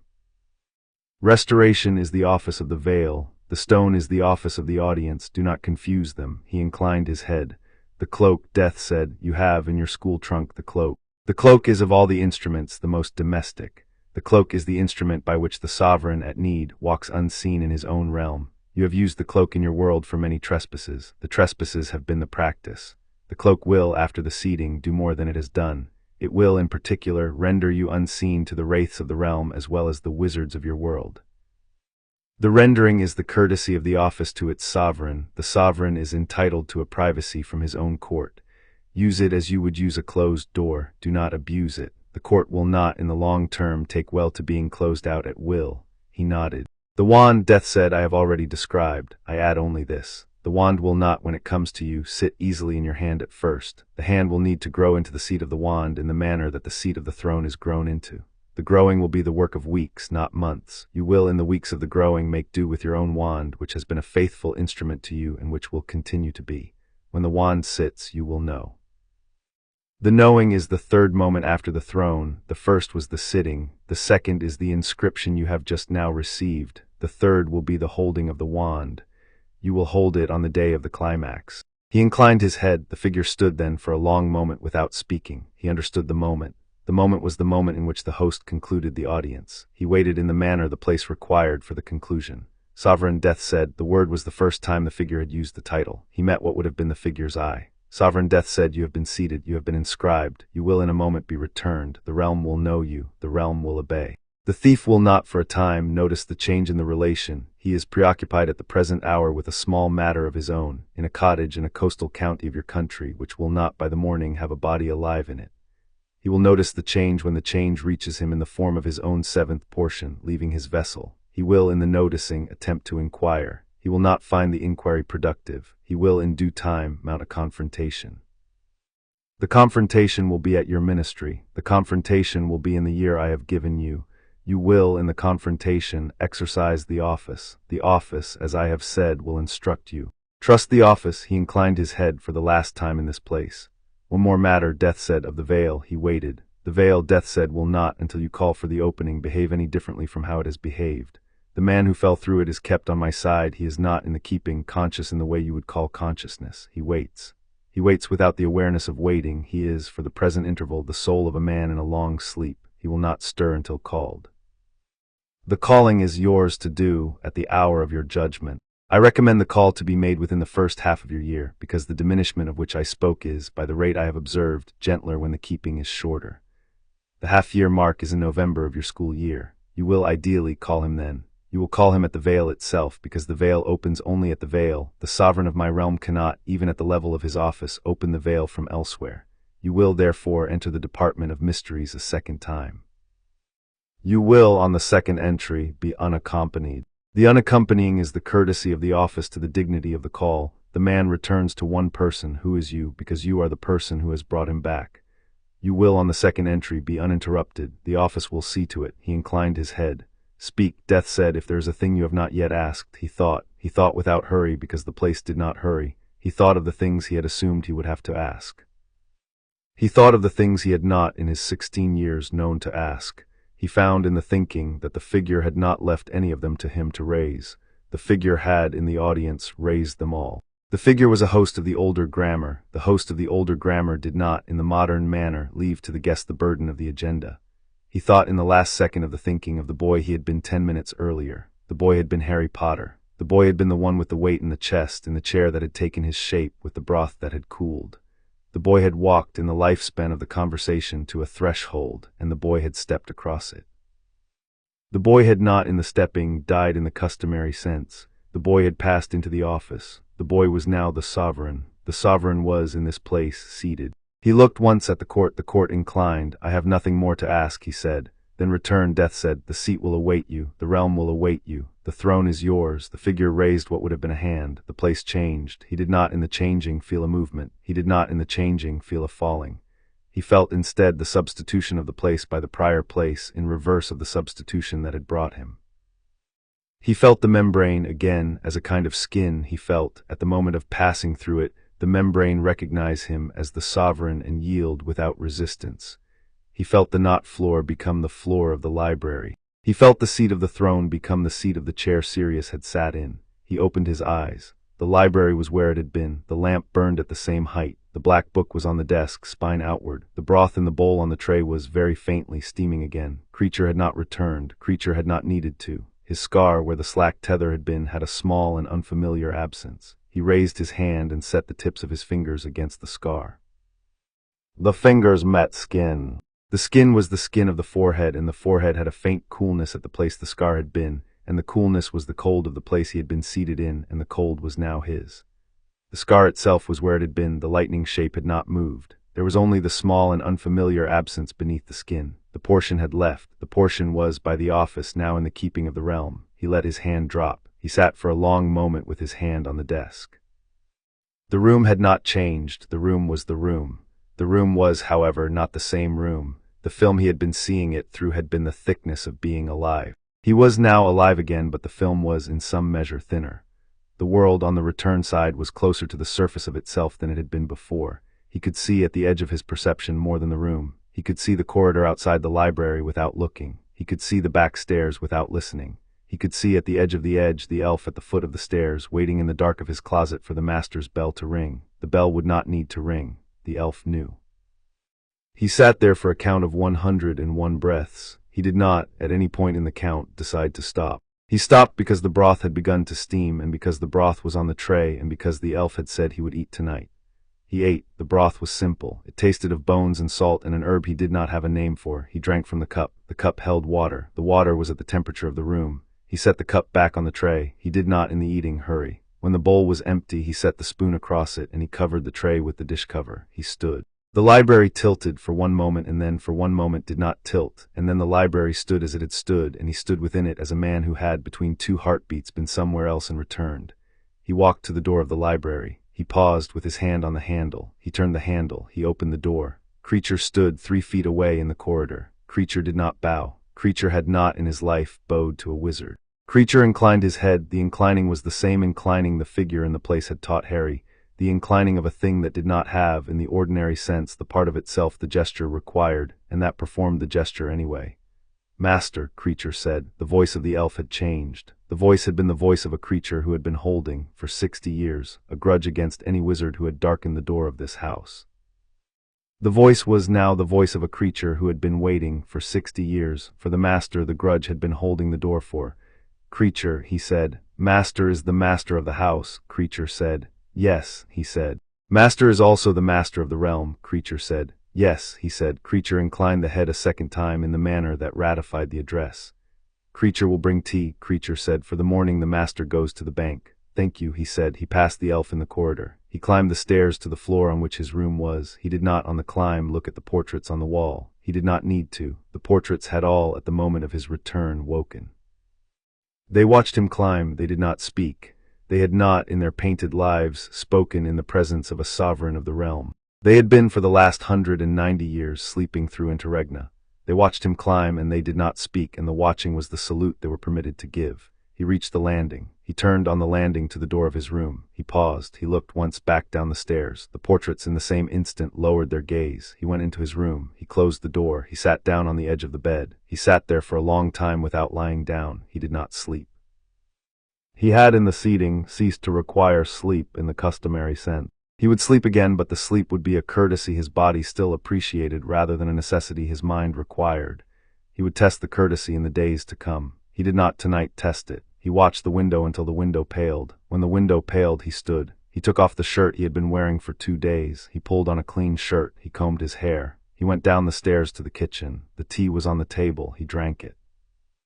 Creature had not come into the kitchen with him. Creature had set the tea and withdrawn. When the tea was finished, he went to the front hall, and he took the cloak that hung by the door, and he set it on his shoulders, and he opened the door of number 12, Grimmauld Place, and he stepped for the first time in 3 weeks into the morning of London. He walked to the bank. Chapter 3 and Chapter 4. Hadrian Peverell returns. The morning was cold for late July. He noted the cold without being affected by it. The cold of London in July was a different cold from the cold that had taken his body in the library. The London cold was a weather, and weather had ceased, in the 7 hours since he had returned, to occupy his attention. He walked down Grimmauld Place to the corner. He did not turn round to see the house. He did not need to. The house was where it was. The house had, in his absence and in his presence, the same relation to him. The relation had been amended only by the additional title. He took the night bus. He had not, in his 16 years, taken the night bus alone. He had taken it once with the inflated body of his aunt in the air behind him. He had taken it twice with friends. He had, in those takings, regarded the bus as an indignity. He regarded it now as transport. The driver did not, on his entry, recognize him. The conductor did not, on the look at his face, place the scar. The scar was, at this hour, behind the line of his fringe, and his fringe had grown, in the last weeks, an inch longer than he had ever permitted it. He paid the fare. He took the seat at the back, on the right. He sat with both hands on his knees. The conductor announced his stop. He alighted at the foot of Diagon Alley. He walked the alley in the early hour. The alley was at 7:30, the alley of the apothecaries and the bakers and the small shops that opened first. The window of Madame Malkin's was unlit. The window of Ollivander's was unlit. The window of the bookshop was unlit. The window of Florian Fortescue's parlor was boarded. He noted this without surprise, because the war had begun, and because the parlors of half-bloods were among the things the war was in its first months claiming. He noted also that the boarding was new, and that there was on the door a small piece of black ribbon. He did not stop. The dead of the war were, by the office, his subjects. He would, in due course, attend to them. He would not, at 7:30 on the morning of his first day, attend to them by the act of mourning a man whose ice cream he had eaten at 13. Gringotts stood at the head of the alley. It had not changed in the 3 weeks since his last visit. The white marble was the white marble. The bronze door stood open.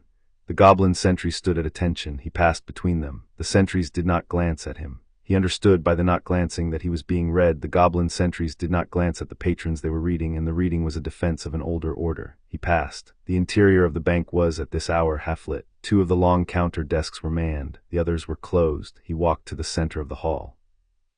He did not approach a counter. He did not address a teller.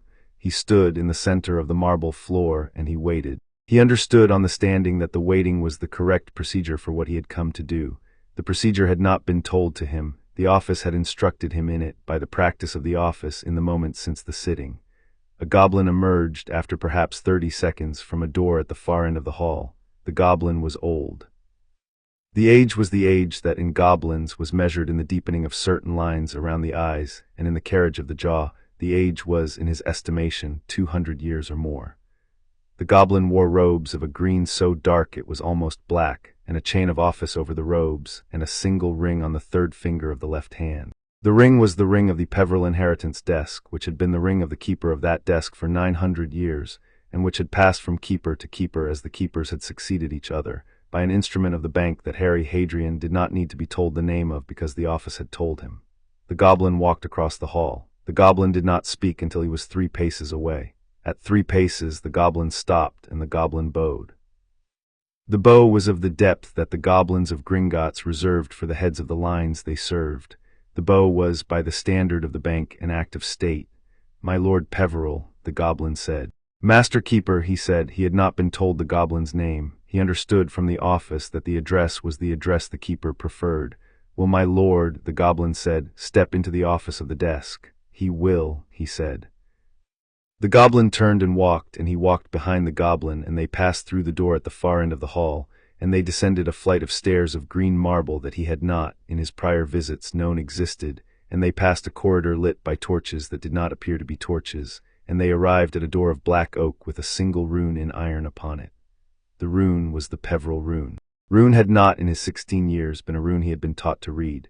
He read it now. The reading was the office. The goblin opened the door. The goblin stood aside. The office of the Peverell inheritance desk was a small room with a high ceiling. The walls were of green marble. The floor was of black stone. The desk in the center of the room was of an old wood that he did not have a name for. The wood was the color of pewter, and the surface was polished by 900 years of hands. There were 2 chairs.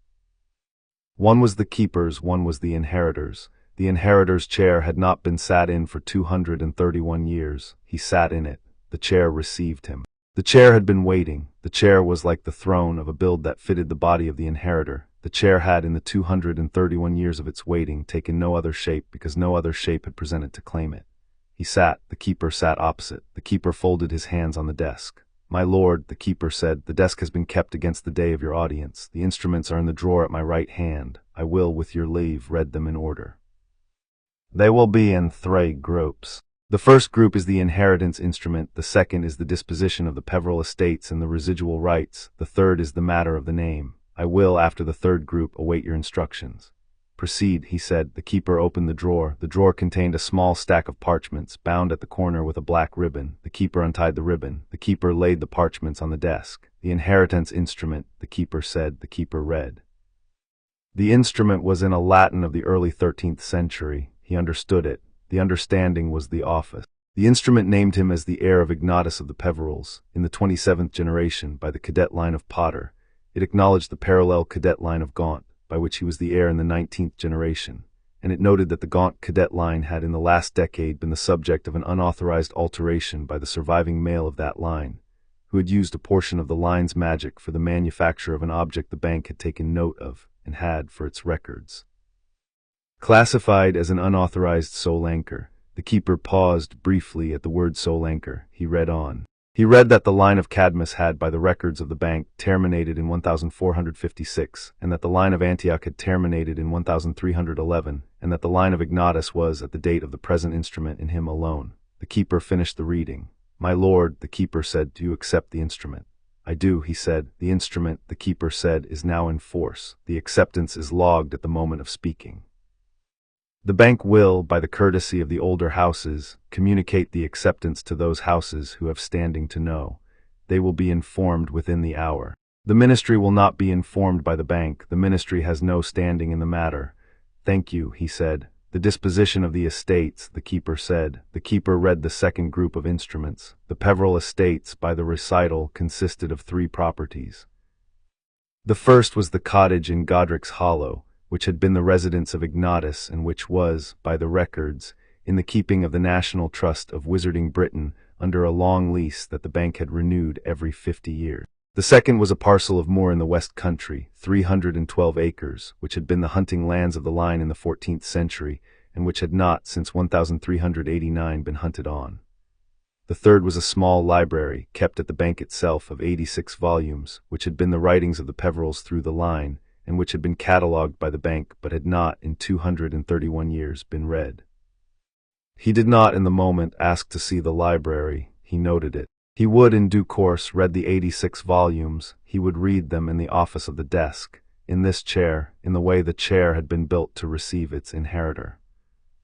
The residual rights, the keeper said, include the standing right of the Peverell line in the Wisengamot, the standing right at the Court of Wizarding Equity, the right of audience at the office of the Speaker of the House of Lords of Wizarding Britain, which has not been exercised in 300 years, and the seat on the Hogwarts Board of Governors which the line held by founding contribution, and which has been kept vacant by the school against the day of the inheritor. He absorbed it. All 4, he said, are reserved at my pleasure. They are, the keeper said. I will exercise none of them in the present month, he said. I may exercise the seat on the Board of Governors before the start of the school year. I will inform the bank in writing if I do. Understood, my lord. The name, the keeper said. The keeper laid before him a single parchment. The parchment was blank except for the seal of the desk at the foot and the rune of the Peverells at the head. The keeper laid a quill beside it. The instrument of name change, the keeper said, is in force from the moment of your signature by the procedure of the older houses. The name you sign will be the name of record from that moment. The ministry will, by the procedure, be required to issue corresponding documents on application. The application will not be made by you. The application will be made by the bank. The bank's application will, in the customary period of 10 working days, be processed by the ministry without question, because the ministry in this category of name change has no standing to question. Understood, he said. He took the quill.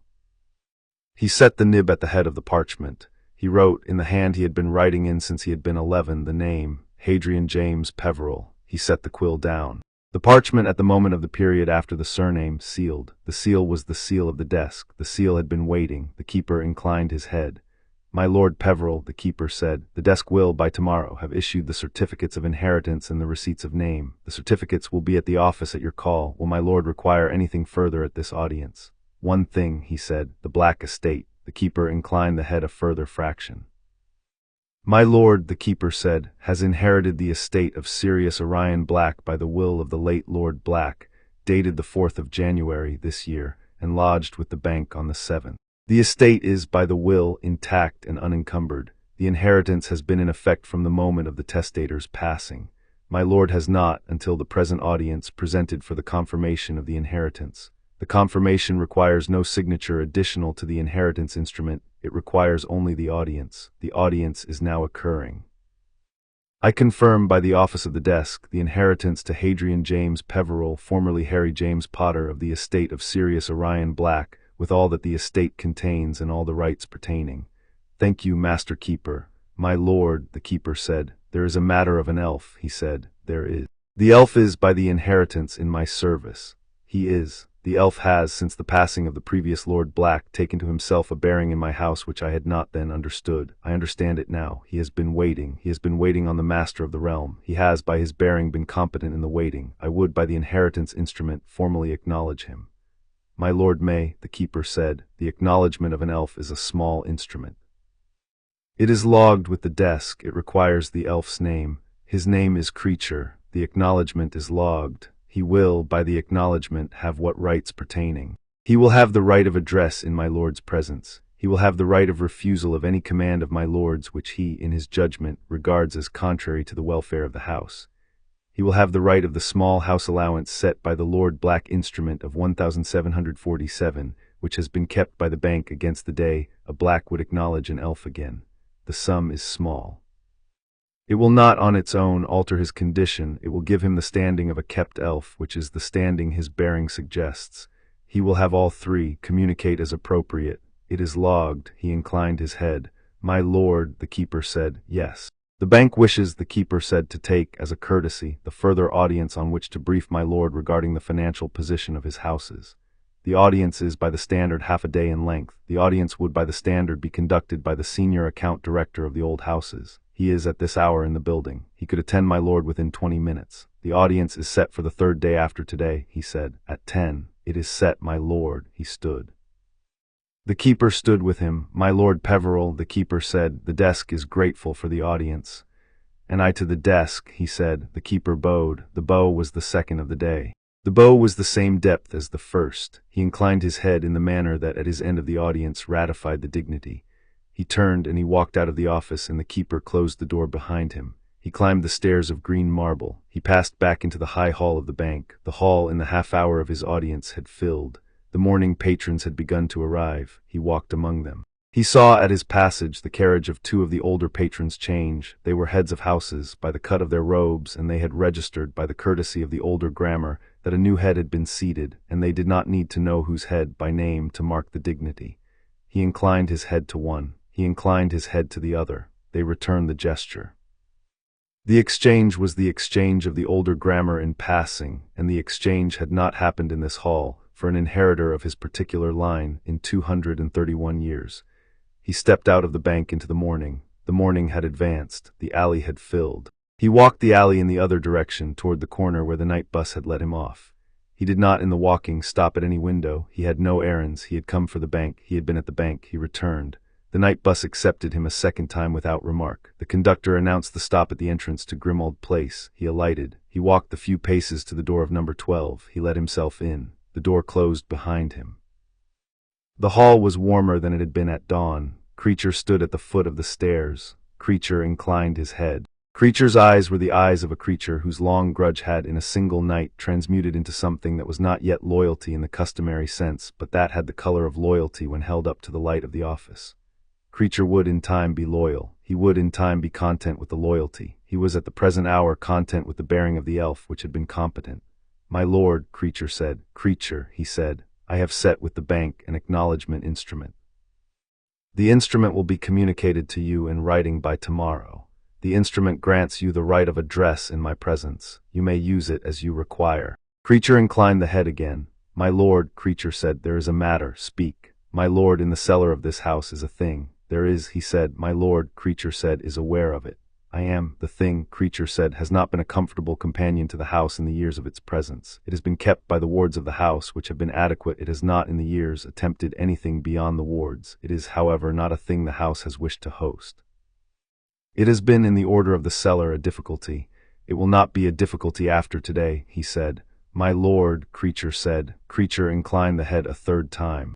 Creature stood aside. The corridor that led to the door of the cellar was by the door open.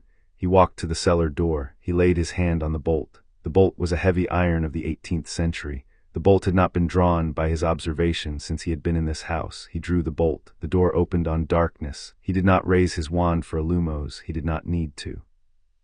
The cold of the office, which was his cold, reached down the stairs of the cellar without him. The cold was a kind of light in the seeing of the realm. He descended.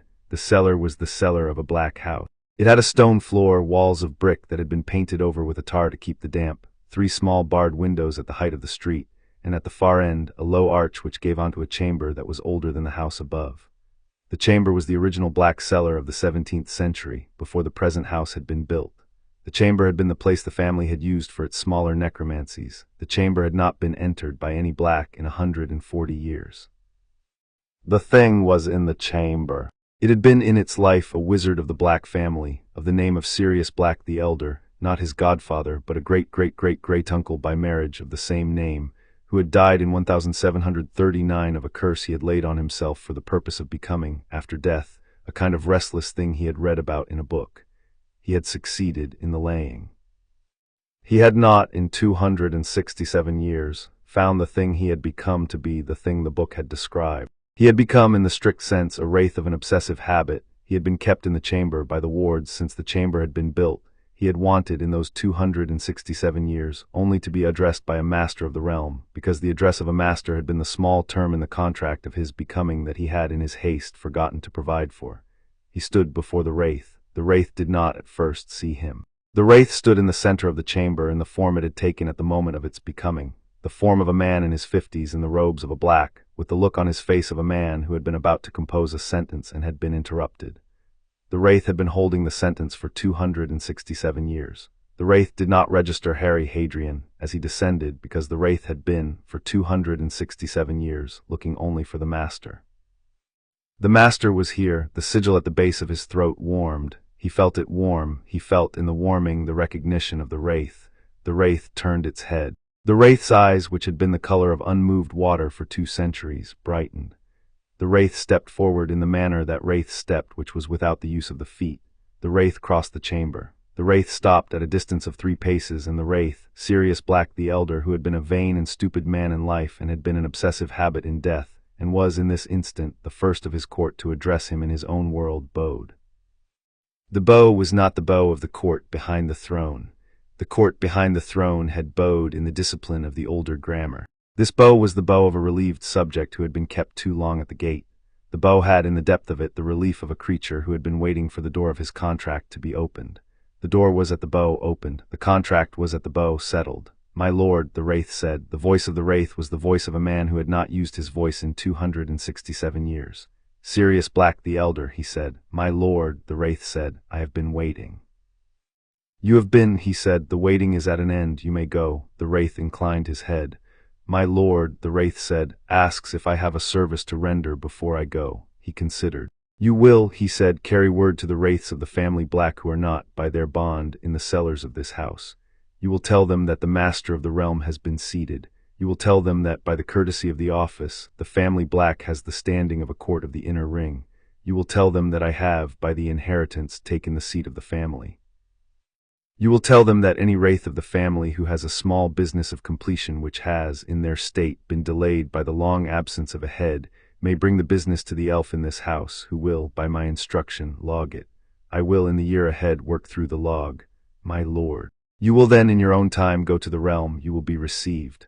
My lord. The wraith bowed a second time. The wraith straightened. The wraith looked once at the chamber that had held him for 267 years. The wraith looked at it with an absence of bitterness that a longer waiting might not have permitted. The wraith inclined the head a final time. The wraith stepped in the manner that wraiths stepped through the wall of the chamber, in the direction of the cemetery of the family Black at the back of the original Black estate, where the head of the family was, by the older instrument, in residence in his own state. The wraith was gone. He stood alone in the chamber. He turned after a long moment and he climbed the stairs of the cellar. He passed through the cellar door. He drew the bolt behind him. He did not in the drawing lock the bolt. The chamber was after the wraith's departure no longer a chamber that required locking. It was simply a room of the house. The house had, by the visit of the master, regained in one of its rooms the standing of a room. Creature stood in the hall. "My lord," Creature said. "The cellar," he said, "is in order." "My lord," Creature said. Creature inclined the head. He climbed the stairs to the library. He sat in the chair. He opened the black book that had instructed him on the death warp. He read for an hour in the chapter the book had next. The chapter was on the office of the Master of the Realm. He had not the previous night known to read the chapter. He read it now. The chapter was short. The chapter had been left by the author in the form of an outline for a longer treatise that the author had not in his life completed. The author had gone to the wraiths before he had finished. The outline was, however, sufficient. He closed the book. He set it on the desk, spine outward, in the position it had been in the night before. He sat with his hands on the desk. He was the master of the realm. The library was the library. He had, in the matter of the morning, done the morning's work. Chapter 4 and Chapter 5. The wraiths of magical Britain bow the Hogwarts Express, by tradition, left King's Cross at 11 on the morning of the 1st of September. He arrived at the platform at 10:38. He arrived alone. He had the week before written to Mrs. Weasley by owl to thank her for the year of Trays and to inform her that he would, this year, travel to the school by his own arrangement. He had written to Hermione to thank her for the 4 letters of the summer and to inform her that he would, on the train, sit alone in the first hour and would be available. After the first hour in the prefect carriage, he had not written to Ron. He had, in the 7 weeks since the morning at the bank, written no more than the necessary correspondence. The necessary correspondence had been brief. The platform was the platform. The crimson engine stood at the head of the train.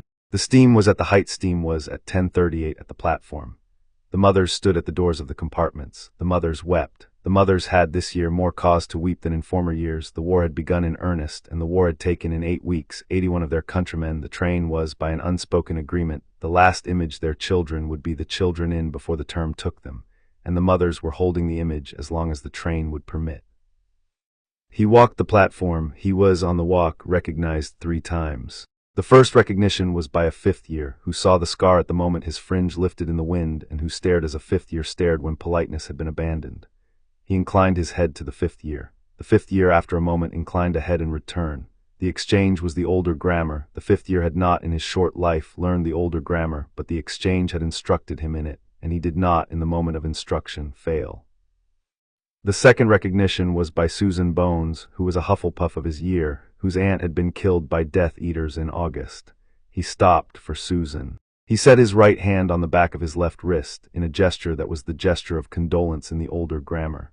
Susan did not, by any motion, recognize the gesture. She did, in her face, register that the gesture was a courtesy, and she inclined her head. He passed. The third recognition was by Draco Malfoy. Malfoy stood at the door of a compartment 3 from the engine, in the company of his customary 2. The 2 stood on either side of Malfoy. In the formation, a pair of crabs took at the foot of a small ornamental fountain. Malfoy had in the summer grown another 1/2 inch and another 2 pounds. His face was the color his face was in September, which was the color of an unsunned cellar. His eyes had not changed.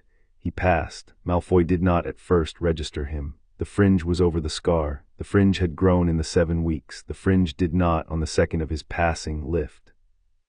Malfoy registered instead that the figure who had passed him was wearing the robes of an old house, in a cut that Malfoy had only ever seen in his father's wardrobe. Malfoy turned his head. Malfoy looked. Malfoy froze. Malfoy did not, in the freezing, say his name. Malfoy had not in his 17 years learned the protocol for the address of a head of a line. Malfoy understood by the cut of the robes that he was in the presence of one. Malfoy did not, in the absence of his protocol, attempt anything. The 2 beside him who took their cues from Malfoy also took the cue of the freezing. The 3 of them stood in the formation of a small still life on the platform. He passed them. He boarded the train. He took a compartment at the rear of the train. He set his trunk in the rack. He sat at the window. He did not open a book. He watched the platform. The platform performed the customary departures. The mothers wept. The fathers stood by. The conductor called the boarding. The train, at 11 on the dot, began to move. The first hour of the journey was the hour he had reserved for himself. He did not in the hour do anything in particular. He sat at the window. He watched London give way to suburb, suburb to field. He watched the field give way to the further field. He watched the sheep. He watched, at the edge of his perception, the wraiths of the country he was passing through, who had, since his seating, become as audible to him as the weather. There were, in any village he passed, 12 wraiths of various ages, in any large town, 100, in any city, 1,000. The wraiths did not, by his passage, acknowledge him at the moment. The acknowledgement was reserved for the appropriate ceremonial moments, and the moment was not appropriate. The wraiths were, however, aware of him. The awareness was the awareness of subjects of a king on the road through their country. The compartment door opened at the second hour on Hermione Granger. Hermione stood in the door. She was the Hermione she had been in June. She was a little more tired than she had been in June. By the look of her eyes, she had grown her hair an inch.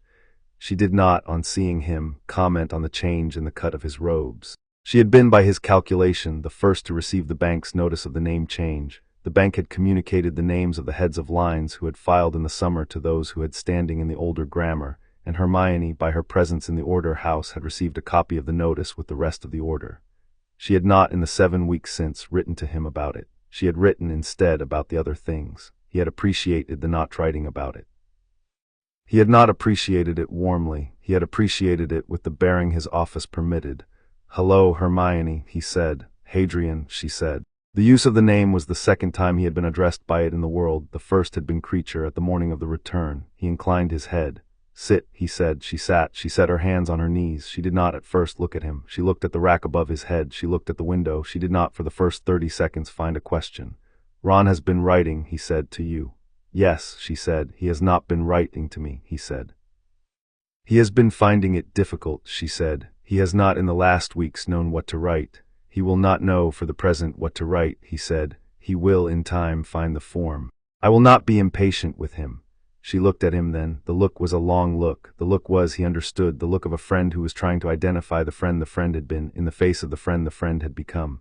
"Hadrian," she said, "I should like, if you will permit it, to ask one question." "Permit it," he said. She thought for a moment. "Are you," she said, "well?" The question was the question she had practiced.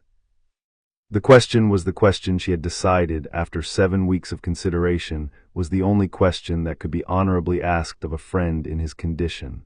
The question was, by the older grammar, the correct question.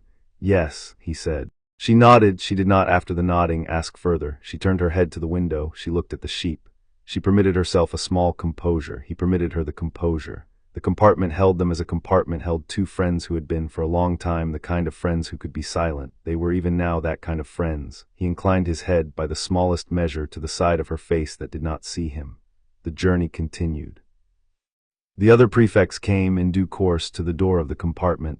They asked, by the prefect protocol, after his prefect business. He had not, in the year just past, been a prefect. He was not, this year, expecting to be.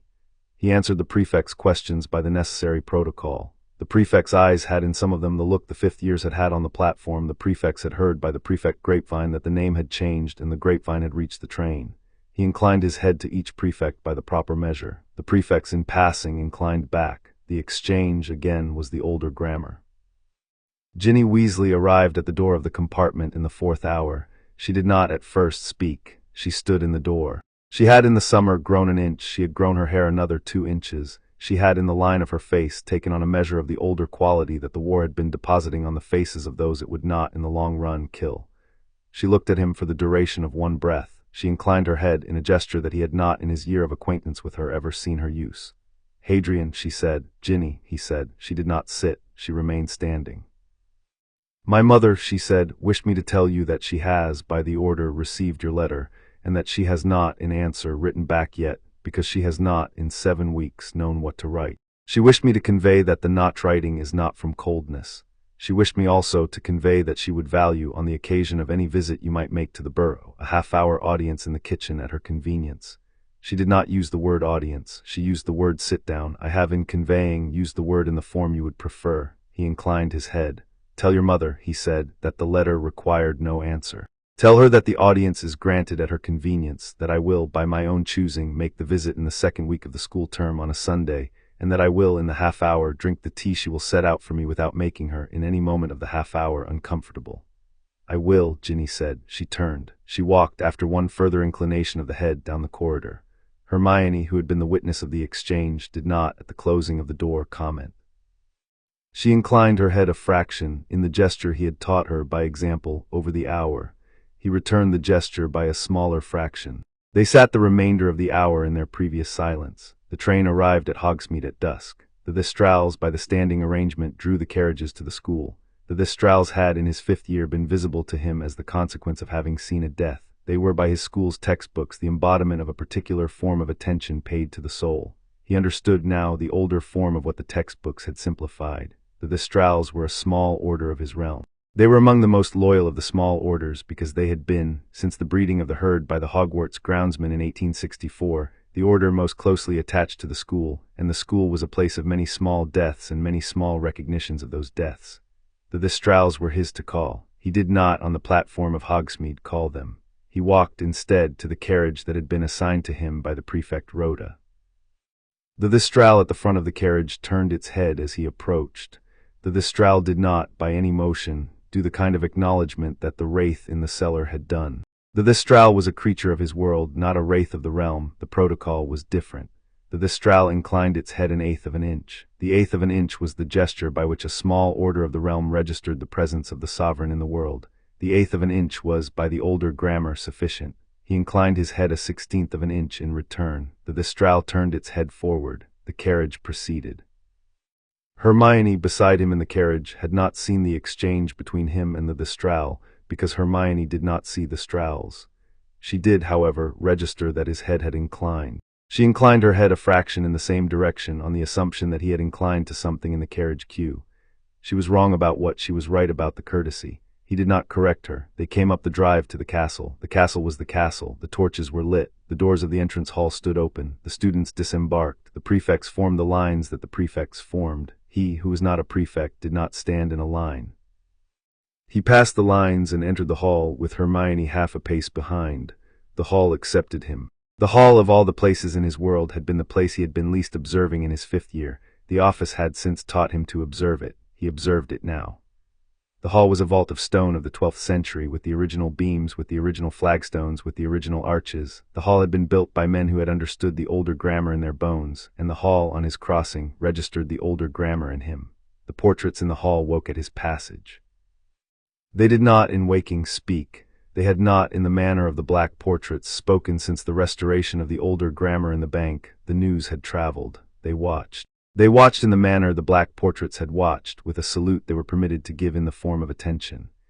He inclined his head at the center of the hall to the largest of the portraits, which was a portrait of a wizard of the 14th century who had been an unrecorded ancestor of the line of Peverell. The portrait inclined back. He passed into the great hall. The great hall on the first night of the year was the great hall. The 4 long tables, the candles in the air, the starry ceiling. He took his seat at the Gryffindor table at the place he had taken his seat for 5 years. He sat. Hermione sat beside him. Ron, who had been at the door of the hall when he had come in, sat opposite. Ron did not, on sitting, raise his eyes from the table. He said nothing. He had not in 7 weeks written.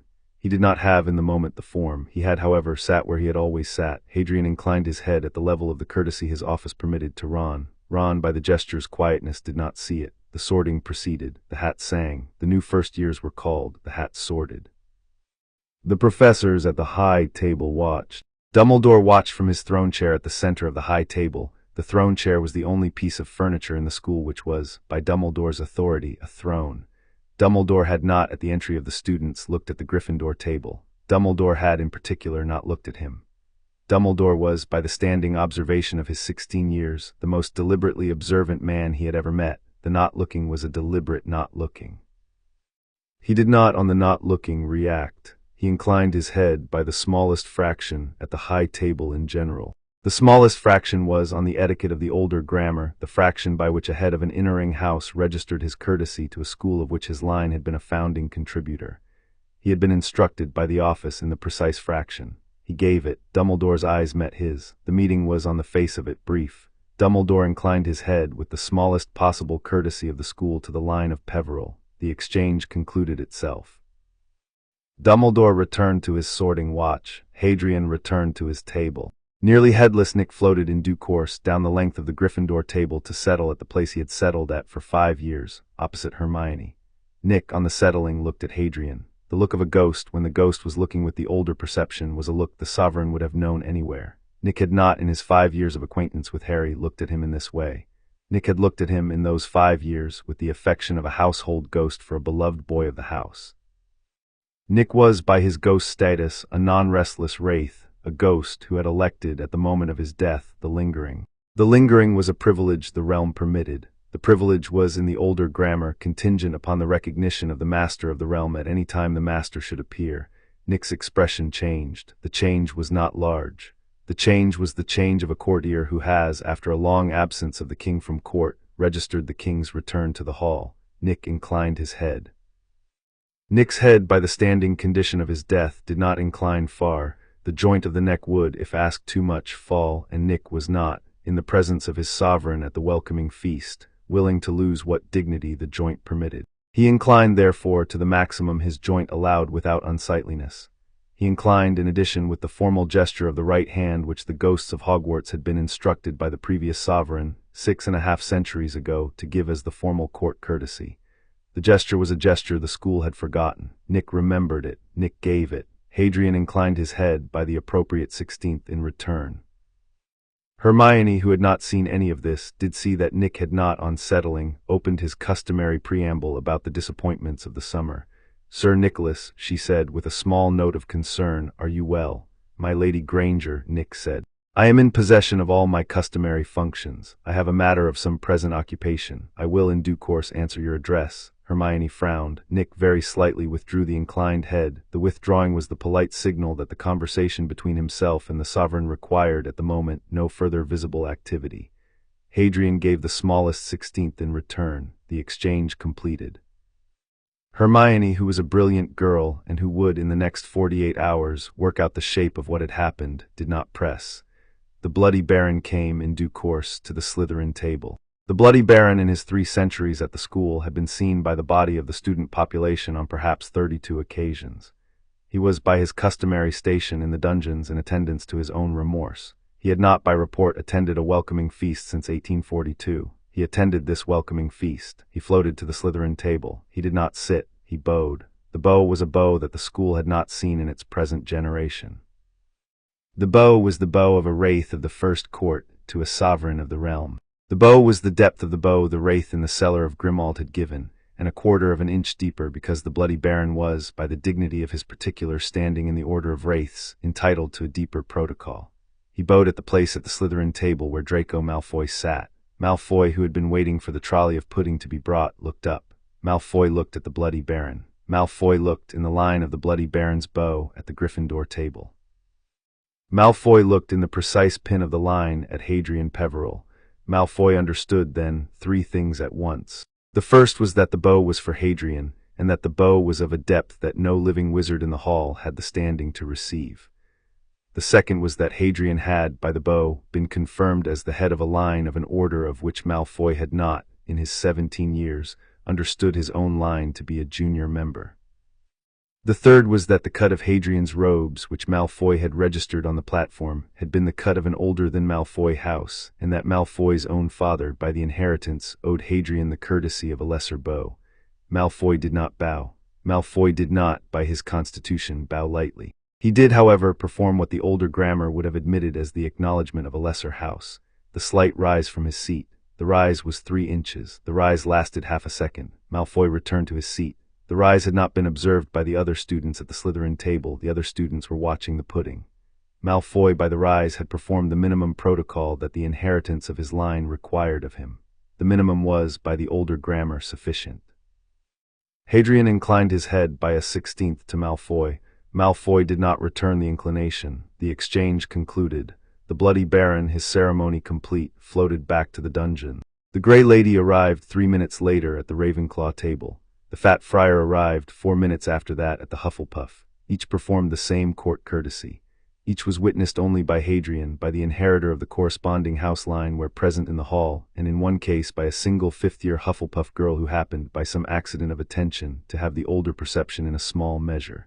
She did not, on seeing the bow, comment. She, like everyone else in the hall, would learn the meaning of it in the days to come. Nick rose, in the conclusion of the welcoming feast, to a small height above the table. "My lord," Nick said, in a voice the table could not hear, but which the sovereign at the table heard clearly. "The ghosts of Hogwarts wish to render formal court at the convenience of my lord. The customary place is the upper trophy room at midnight. The customary witness is Peeves the poltergeist, who is, by the older grammar, the representative of the unranked spirits of the school. Peeves will, by the convening, be sober. At midnight in the upper trophy room," Hadrian said. my lord. Nick withdrew. The feast concluded. Dumbledore made his welcoming address. The address was in length brief. The address acknowledged the war by the sentence the address had been instructed by the ministry to include, and acknowledged the war by no further sentence. Dumbledore did not, in the address, look at the Gryffindor table. The address ended. The students rose. He rose with them. He walked with Hermione to the Gryffindor common room. He spoke on the walk with Hermione of small matters. He spoke with the politeness of an older grammar man, in a voice that Hermione, by the third small matter, had begun to register as the voice of a man she did not yet recognize, but to whom she was willing to be polite for the sake of the friend the voice's owner had once been. He inclined his head to the fat lady.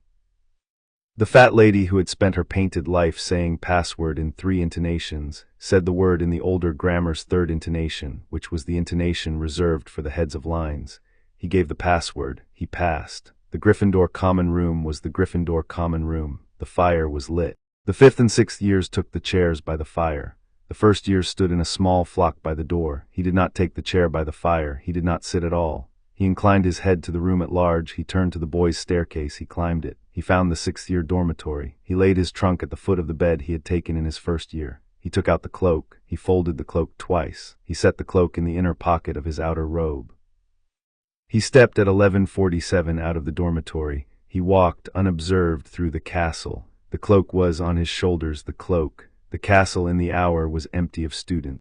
Castle was the castle that had been in the centuries before the school, a fortress of the older grammar. The castle in the hour was awake to him.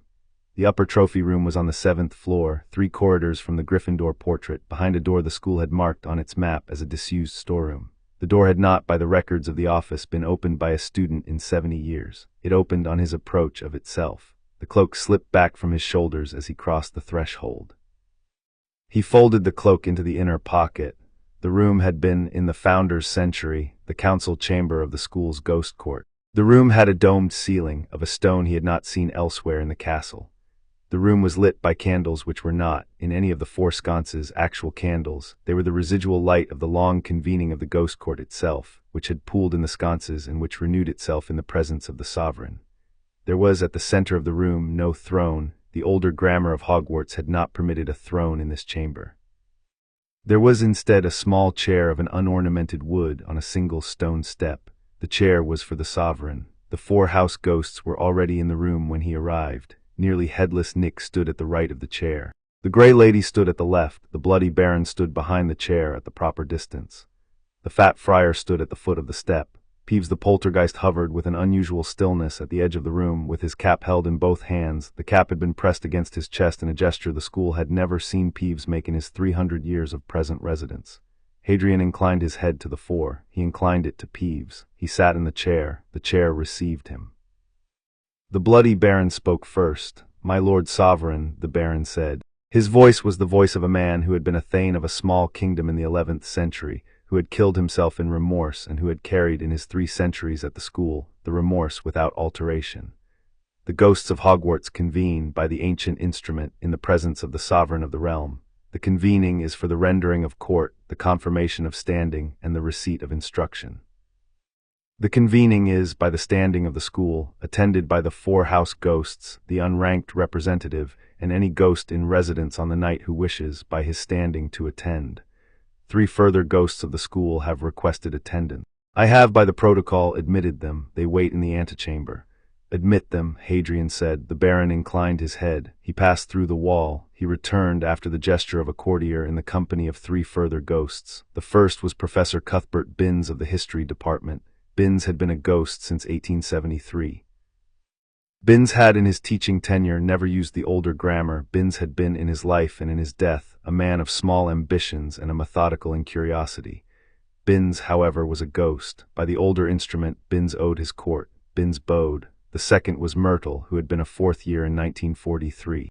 Myrtle had been a wraith of the unhappy sort, which the realm permitted by indulgence rather than by the older instrument. She had nevertheless rendered the court the previous sovereign had been due, when the previous sovereign had passed through the realm in 1342, by being herself a particular kind of student who was, by the office's tolerance, eligible. Myrtle bowed. Myrtle did not, by her bow, weep. She had wanted for 63 years to be addressed by the master of the realm. The address, when it came, dried her tears. The third was a wraith Hadrian had not, in his school years, encountered.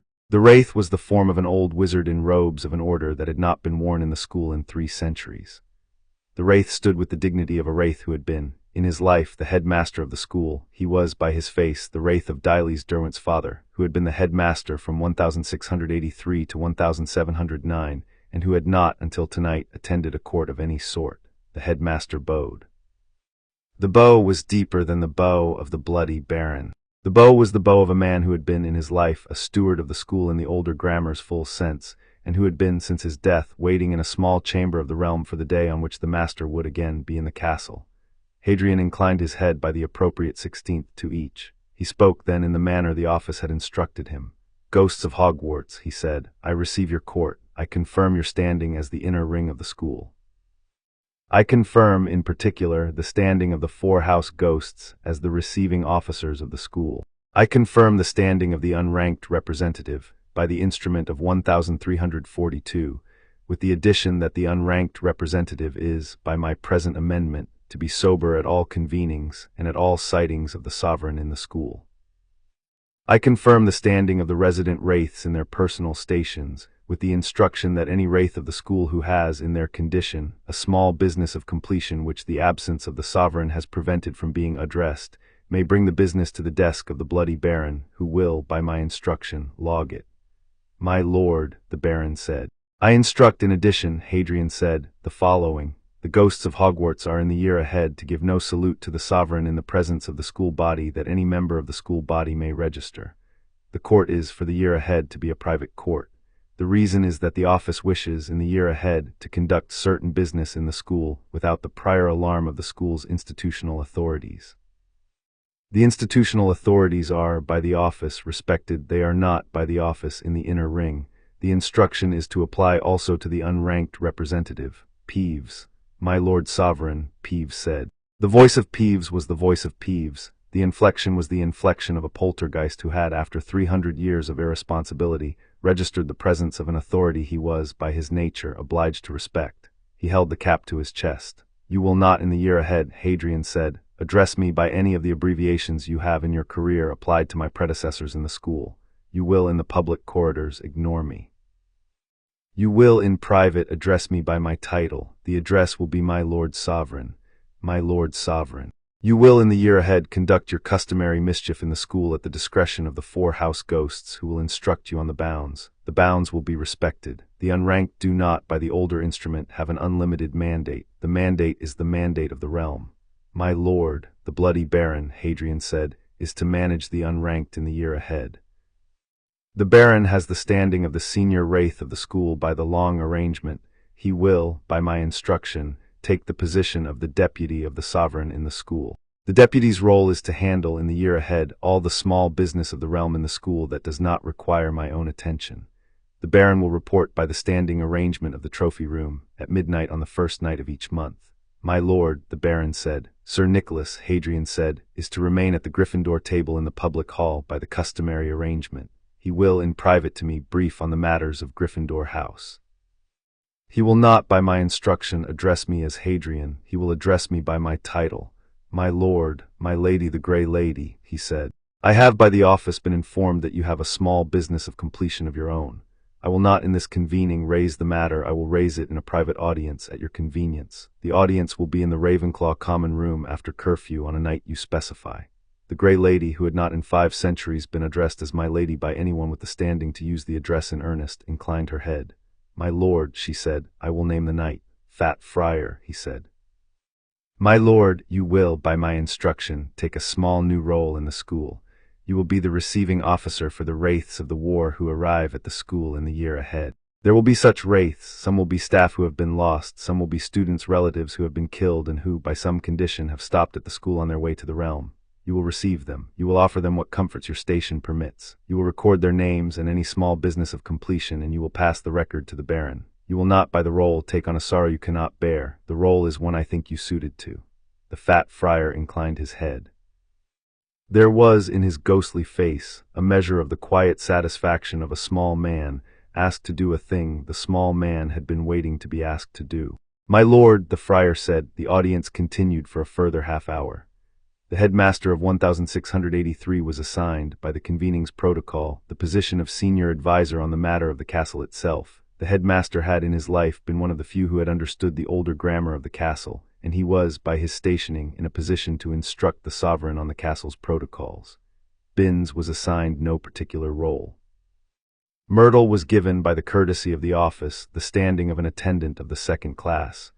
The convening concluded at 1:20 Hadrian rose, the ghosts and the unranked withdrew. He inclined his head a final time, by the proper 16th to each. The candle residue in the sconces, with their convening complete, dimmed. He was alone in the chamber, in a dimness that was not darkness. He stood for a long minute in the empty room. Then he drew the cloak from his pocket and put it on, and he walked, on the path the castle showed him, back to the Gryffindor dormitory. He slept for the first time in 2 months, 3 hours straight without dreaming. The next morning the headmaster's invitation arrived at breakfast in the customary form, attached to the leg of an owl Hadrian had not seen before. The note read, in Dumbledore's hand, Hadrian. Will you spare me a quarter of an hour after the morning's lessons? Albus. Hadrian wrote in his own hand in the form the office advised on the back of the note, Headmaster, I will. 5 o'clock in your office, Hadrian. He sent the note back by the owl. The owl flew to the high table. Dumbledore took the note. Dumbledore did not, on reading it, look up. The exchange concluded. The day passed. The lessons were the lessons. The year had begun. He attended each. He did not, in any lesson, conduct himself differently from the boy he had been the year before. In the small matter of the surface conduct, he answered when called on, by the proper measure. He raised his hand on no question. He sat with Hermione in the front row of every class. Ron sat at his other side in 3 of the day's 4 classes, in a silence that had not changed since the train. Ron did not in the silence write notes to him. Ron did not in the silence pass him a sweet from his pocket. Ron sat as a friend who had not in 7 weeks found the form. Hadrian inclined his head, by the smallest fraction, in Ron's direction at the start of each class. Ron, by the 3rd class, returned the inclination by the smallest fraction Ron's hand at his quill permitted. At 5, he went to the headmaster's office. The gargoyle, by the older protocol, did not require a password from ahead of an inner ring line. It stepped aside, he climbed the spiral, he knocked once. The door opened. Dumbledore stood at the window. The office was as he had left it in June. The silver instruments still hummed on the side tables. The phoenix stand was occupied. Dumbledore turned on the closing of the door.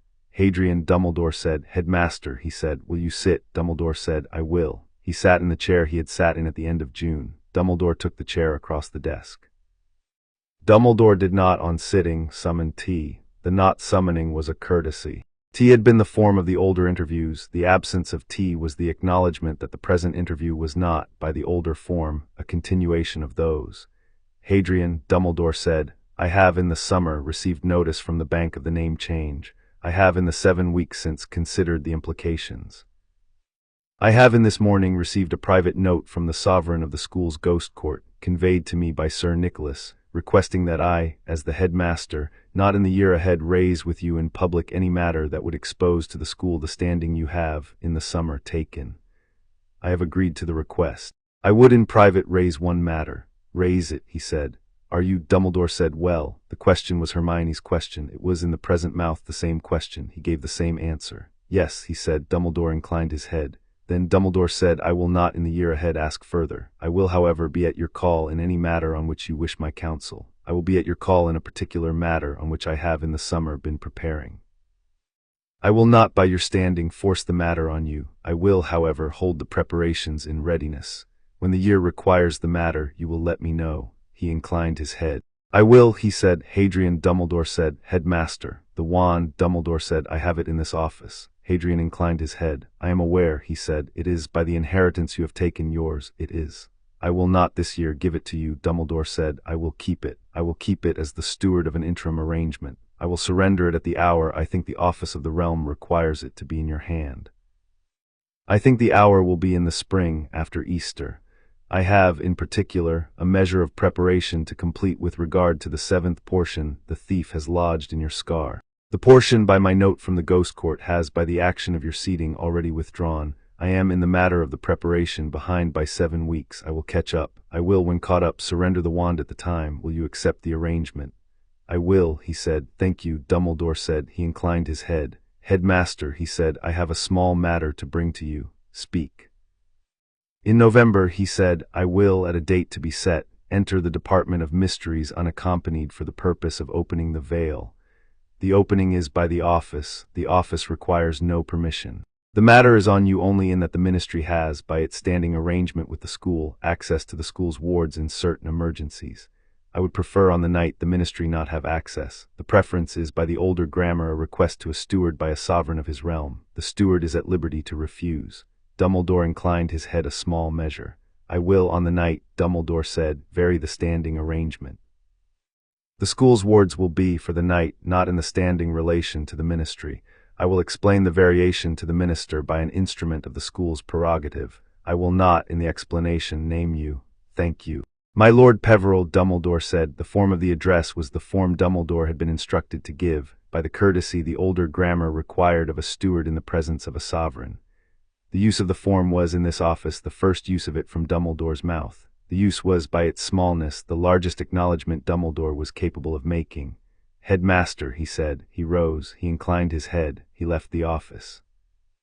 The gargoyle on his descent registered his passage and resumed its station. The school went on.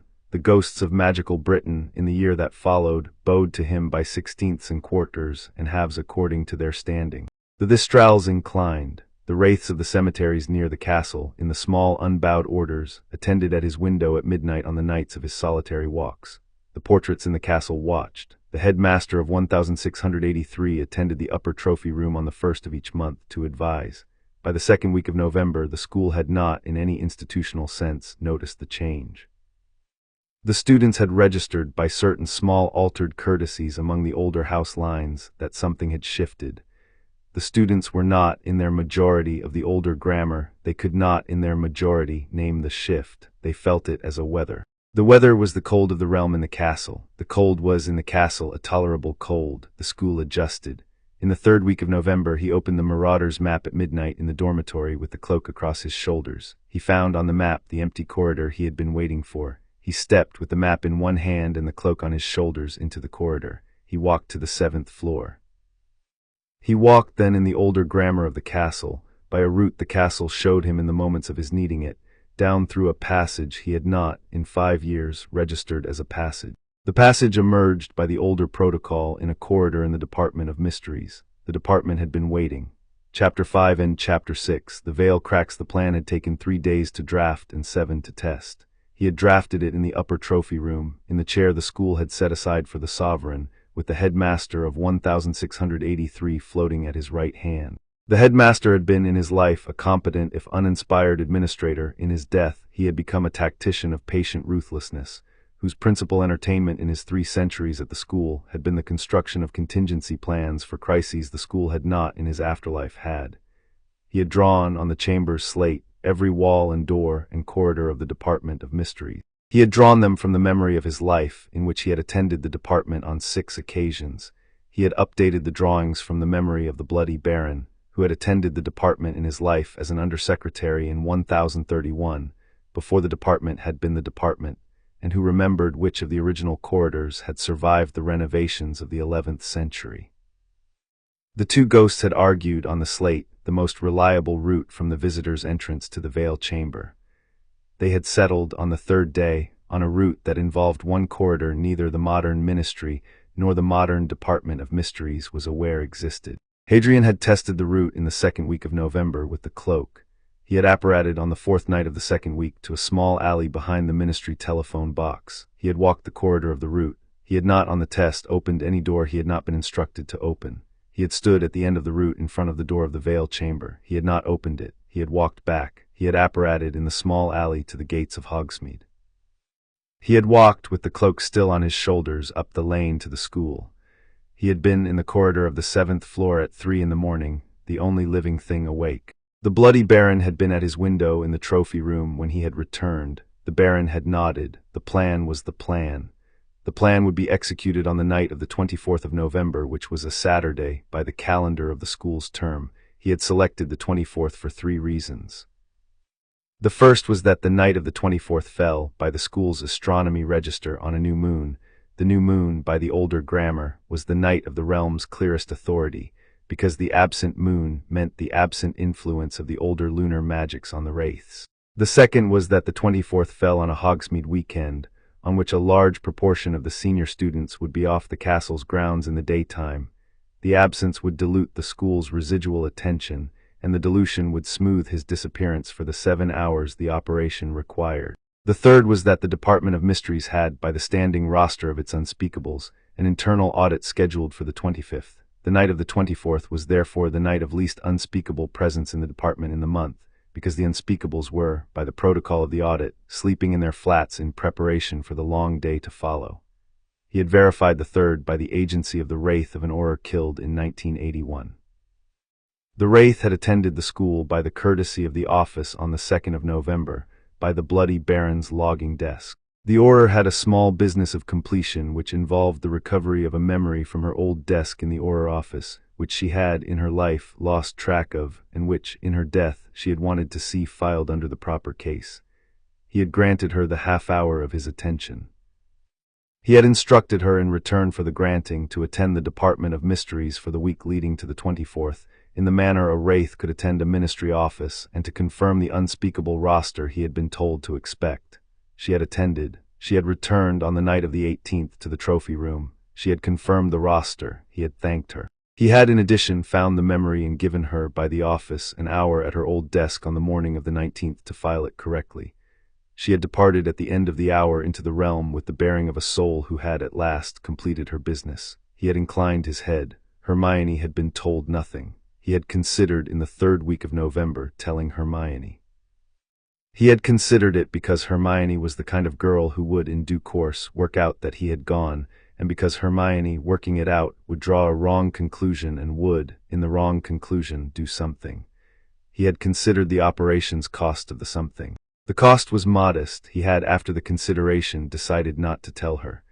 The reason was that the older grammar required the call to be made in solitude. The requirement was not negotiable. He would, in any case, be back by morning. He would, on the return, tell her what was necessary. He would, on the return, accept the consequences of the not telling. He had told Dumbledore the date. He had told Dumbledore, in a note delivered by the same owl on the morning of the 20th, that the operation was on the night of the 24th, and that he would, by his preference, prefer the school's wards not to be in the standing relation to the ministry, between 11 on the night of the 24th and 7 on the morning of the 25th. Dumbledore had replied by the same owl, by the afternoon, that the variation was in place. Dumbledore had added a single sentence: "I will that night be in the headmaster's office, awake, in case you should require anything of the school." He had read the sentence. He had not, in his reply, addressed it. He had inclined his head to the owl, which had taken the inclination as the sufficient reply. On the morning of the 24th he attended breakfast. He attended in the customary form. He sat in the customary place. Hermione at his right was reading the Prophet. The Prophet had on its front page the morning's news of the war, which had in the last week registered a small but particular escalation. The Prophet noted 23 additional dead. Hadrian noted the number. He inclined his head by the smallest fraction to the air. Air registered the inclination. The wraiths of the 23 who were, by the morning in the realm, were not by their position in the hall, but they were in his attention. The inclination was sufficient. Ron, at his left, was eating toast. Ron had, by the 2nd week of the term, found the form. The form was the form of a friend who had agreed, by his own counsel, to be the kind of friend a man in Hadrian's condition required. Ron did not, in the form, speak much. Ron passed butter. Ron offered toast. Ron, by the 3rd week of November, had developed the habit of inclining his head. By a fraction Ron had calculated independently, to Hadrian at the start of each meal. The fraction was slightly larger than the appropriate fraction. Ron had erred, by the affection that drove the calculation, on the side of warmth.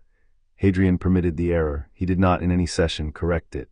The error was Ron's contribution to the older grammar in the small private chapel of their friendship. The chapel was, in his calendar, the warmest place left. He ate 2 pieces of toast. He drank a cup of tea.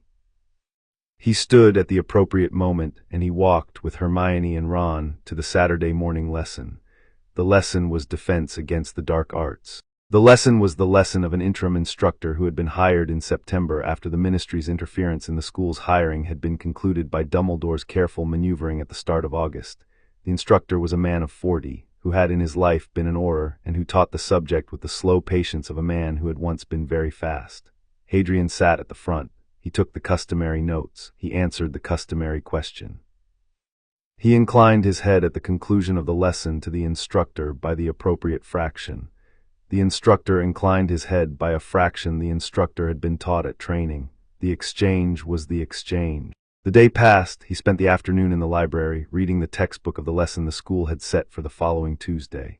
He did not, in the reading, take additional notes. He had absorbed the material at the first pass. He sat for 2 hours in the chair at the window of the library at the end of the second-floor stack. He watched the snow on the grounds. The snow had begun in the third week of November to settle. The snow was, on the day of the 24th, an inch deep on the lawn. The snow accepted his attention. The wraiths of the school's small dead, who had been buried in 2 cases under the lawn at the Founders' Century, registered his attention as a courtesy and inclined back. The inclination was small on each side, and the exchange was the exchange. At 7 he attended supper. He ate. He inclined his head to Ron, who returned the inclination. He inclined his head to Hermione, who returned the inclination. He inclined his head to Ginny, who had taken the seat on the bench opposite, who returned the inclination, and who did not, in returning it, attempt the conversation she had attempted on the previous Saturday, and which he had, by the courtesy of his office, gently set aside. Ginny had set aside her attempt with the grace of a Weasley. She had not, by the setting aside, taken offense. She continued, by the courtesy of her own bearing, to sit opposite him at the meals. He continued, by the courtesy of his office, to incline. At 9 he went up to the dormitory. He sat on the edge of his bed. He waited for the curtain at the side of his bed to settle. He waited for Ron, who had, in the course of his year of finding the form, learned to perform the small kindness of falling asleep first when he understood that Hadrian was watching the moon. Ron fell asleep at 23 minutes past 9. Hadrian inclined his head by fraction Ron could not see in Ron's direction. He turned then to the trunk at the foot of the bed. He took out the cloak. He took out the Marauder's map. He stood. He put the cloak across his shoulders. He drew the hood. He opened the dormitory door. He passed. The castle in the second hour of the night was the castle. The castle was at that hour. The portraits in their frames were asleep in the painted manner. The torches in the corridors burned at the height of the second hour. The flagstones gave under his feet by the half-inch. The flagstones gave in the corridors of any castle of the 11th century. He walked. He took the route the headmaster of 1683 had drafted, which was the route from the 7th floor by the small stair that the castle showed only to those of a particular bearing, to a door behind a tapestry in a corridor of the 3rd floor that the school had marked on its map as a storeroom. The door opened on his approach. The door led to a corridor. The corridor was older than the castle. It had been in the original Founders building, the passage by which the 4 founders had, by an arrangement they had made with the realm of the older grammar, sent and received the dead they had been working with in the founding of the school. The arrangement had ended by the standing of the founders' deaths in 1003. The corridor had since been kept by the castle in a state of preserved utility, against the day a sovereign of the realm should require it. He required it. He walked the corridor for 40 minutes by the measure his body kept. He understood on the walking that the corridor was not, by his world's geometry, 40 minutes long. It was, by the older geometry, the length the corridor had been built to be, which was the length between the school and the Department of Mysteries. He emerged at the end of the 40 minutes in a door that opened on the back of a small alcove in a corridor of the department. The corridor was empty. He confirmed this with the map. He confirmed it with his perception. He confirmed it with the wraith of an unspeakable who had died in 1979 in a small accident in this very corridor and who had, by his standing, attended the door of the alcove for the last 27 years. The wraith inclined his head. The wraith withdrew. Hadrian stepped out. He walked in the cloak to the door of the veil chamber. The door of the veil chamber was the door he remembered from the night of June. He had not in the 7 months since returned to it. He had not in the 7 months permitted himself the imagination of returning to it. He had in the 7 months kept the door of the chamber in his mind, in the position it had been in at the moment he had been pulled by Lupin's arm out of the chamber's threshold. The position had been ajar. The position was, on this night, also ajar. The standing arrangement of the department had been not to close the door, on the rationale that the closed door would have required, on each opening, a small reattunement of the veil, and the unspeakables had preferred to leave the door ajar. He drew back the cloak. He set the cloak in the inner pocket of his outer robe. He walked through the door. The chamber was as he remembered it, the pit at the center. The stone seats around the pit in 9 concentric rows, the arch at the foot of the pit draped with the ragged curtain. The curtain shifted slightly in a wind that the chamber's geometry did not permit. The whisper which had been in his 5th year, the whisper he had been told he was imagining, was the whisper of his court behind the curtain. He heard it now without the prior denial. The whisper was the conversation of the wraiths beyond the veil, who were not yet in his realm in residence because they were not yet released from the veil's holding. They had been waiting. They had, in their waiting, conducted the conversation that the chamber transmitted as a whisper. He descended the stone seats to the foot of the pit. He stood at the foot of the arch. He waited for a count of 7 breaths in the older grammar's manner of presenting oneself at the threshold of a place that one was the master of. The 7 breaths were the courtesy. They were not for the veil, they were for him. He used them to settle his bearing. He had not, on the walk through the corridor, registered any change in his bearing. He wanted, on the standing at the threshold, to verify the standing. The bearing was settled. He spoke in the older grammar. "Veil of my realm," he said, "I am the sovereign, I have come to call. The call is for one. The one is Sirius Black, of the line of Black, who passed through this veil 11 months past, with the killing curse upon him not completed, and who has been kept on my side in the long sleep of the kept. I call him out." The veil did not at first change. He had been told by the office that the call required, between the speaking and the receiving, a small interval. The interval was the time the veil took to assemble the bearing of the address. He waited the interval. He counted on his own a further 9 breaths. At the 9th the curtain shifted. It did not shift in the manner of cloth shifting in a wind. It shifted in the manner of a surface that had been, for a long time, a single thing, and that was, on the call, becoming a thing with a depth. The curtain became, in the second of the shifting, a curtain with another side. The other side had been, in the 7 months he had been at the school, the side of his realm in which Sirius had been kept. The other side became, in the moment of the call, accessible. He saw, through the curtain, a figure. The figure stood in the manner of a man who had been standing for 11 months in a small room with no windows. The figure was, in his recognition, Sirius. The figure was not the Sirius who had fallen. The figure was the Sirius who had been kept in the long sleep and who was, by the call, in the slow stages of waking. Sirius did not, in the first second, see him. Sirius stood with the bearing of a man who had not been asked in 11 months to use his bearing. The bearing was diminished.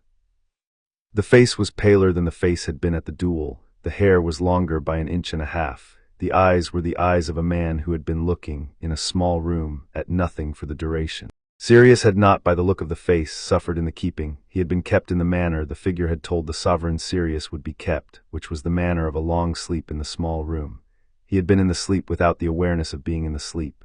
He had, on the moment of the call, woken. The waking had been by the small alteration of the figure's posture, the act of a man who had not, in the long time, been spoken to. The figure looked, then, at the curtain. Sirius saw, through the curtain, the sovereign of the realm.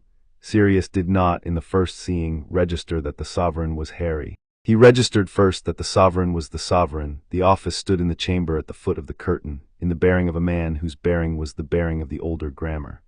The bearing was the bearing of the head of a line, who had taken a seat in a realm that was not, by the strict definition, the world Sirius had been alive in.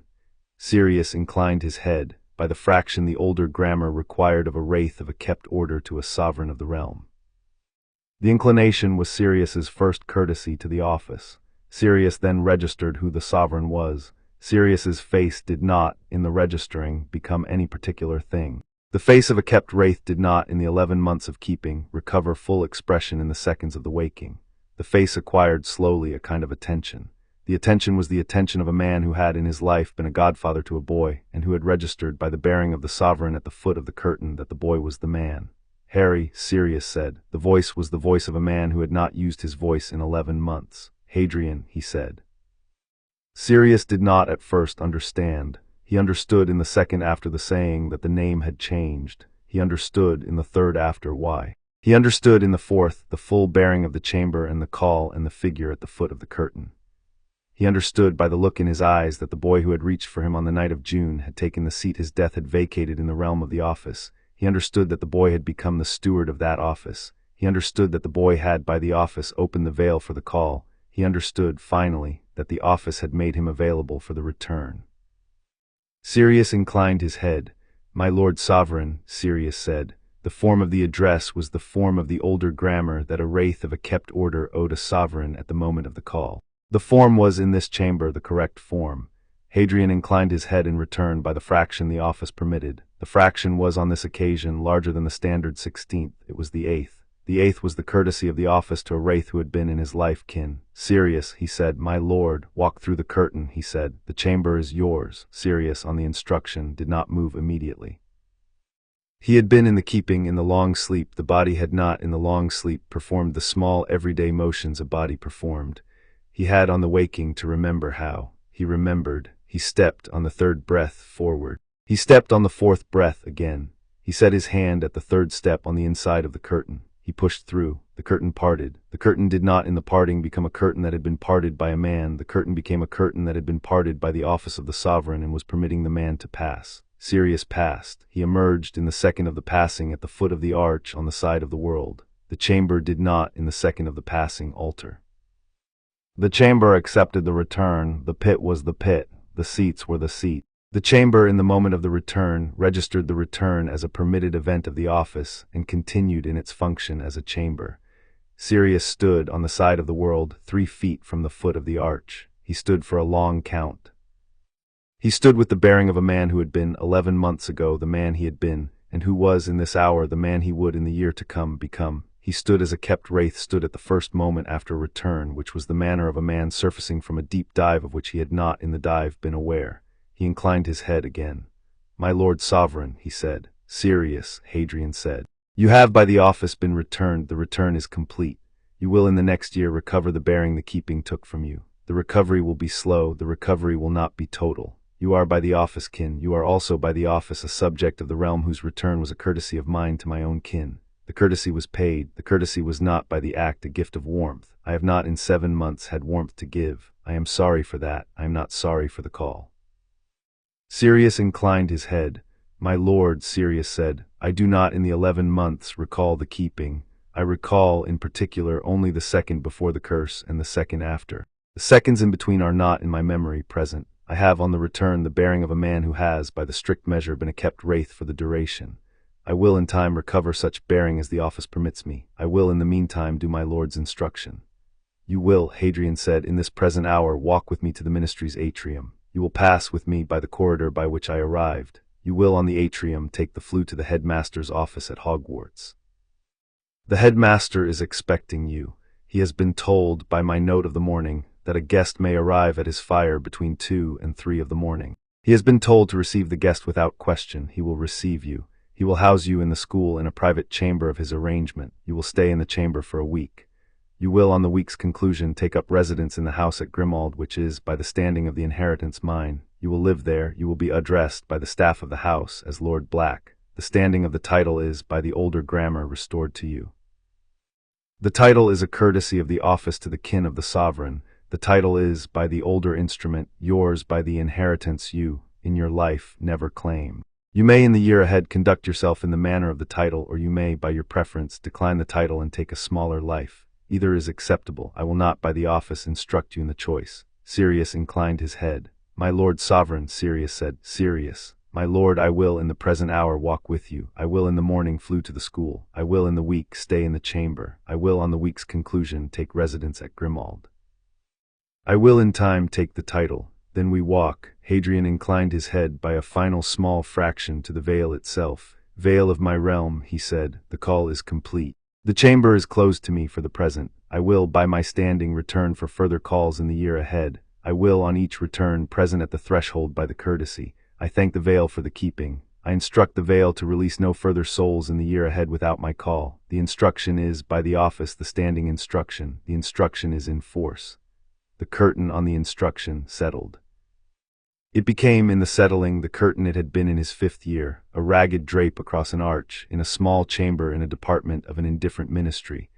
The depth was, on the settling, withdrawn. The whisper was, on the settling, lowered. The chamber was the chamber it had been before. It would, on his next call, be a chamber of the office. For the present, it was a chamber of the ministry. He turned, with Sirius at his right, and he walked up the stone seats to the door. He drew the cloak from his pocket. He laid the cloak across them both. The cloak, by the older grammar, was large enough for the sovereign and one kin in attendance. The cloak was, on the older protocol, the instrument by which the sovereign and his attendant moved unseen through their realm. He had not, before this hour, attempted the protocol. He attempted it now. The cloak accepted Sirius without resistance. They walked, beneath it, out of the chamber. The corridor outside the veiled chamber was empty. They walked it in 20 seconds. They took the alcove. They took the door of the alcove. They walked the older corridor in the other direction. The corridor accepted Sirius without comment, the office's rite of passage extended by the older protocol to a kin in his company. They emerged at the end of the corridor in the visitors' entrance corridor of the ministry. From there, Hadrian took them in a different direction from the route he had used on his arrival. He took them by the older grammar's route to the atrium. The atrium at 2 in the morning was empty. The fountain at the center stood unused. The fireplaces at the side of the atrium were dark. The marble was the marble. The statues at the fountain were as they were. He led Sirius to the bank of fireplaces. He drew the cloak back from Sirius's shoulders. "You will," he said, "use the second from the left. The address is Headmaster's Office, Hogwarts. Step in. Throw the powder. Do not, on the throw, look back. Walk into the fire. The school is expecting you." "My lord," Sirius said. Sirius stepped to the fireplace. He took the powder from the pot. He stepped into the grate. He threw the powder. He spoke the address. The flames rose. They were the green of the flue. They received him. They closed. Hadrian inclined his head. He stood alone in the atrium for a long minute. He stood without thought. He had finished the day's work. He had, by the older grammar, performed the call. He had, by the office, returned a kept wraith to the world. He had paid, by the courtesy of the office, a price he had been willing to pay. He had not, in any moment of the operation, permitted himself the registration of an emotion in the customary sense. He had performed the office. The office had been sufficient. He turned after the minute, and he walked back to the older corridor, and he took the corridor in the other direction, and he passed through the door at the back of the alcove, and he walked the 40 minutes of the older corridor, and he emerged at the 7th floor of Hogwarts in the small stair. He climbed the stair. He passed through the door behind the tapestry. He walked the corridor of the 7th floor. He turned at the 2nd corridor in the direction of the headmaster's office. He did not, on the turn, put the cloak back over his head. The school at 3 in the morning was empty. The portraits in the corridor watched him pass. He inclined his head by a quarter to the wraith of the headmaster of 1683, who had floated to the corner of the corridor and who was, by his own bearing, formally attending the operation's conclusion. The wraith inclined back. He passed. He arrived at the gargoyle. The gargoyle stepped aside. He climbed the spiral. He knocked once. The door opened. Dumbledore stood by the fire. Sirius sat in the chair by the fire. Sirius had, in the 17 minutes since the flu, taken his first cup of tea in 11 months.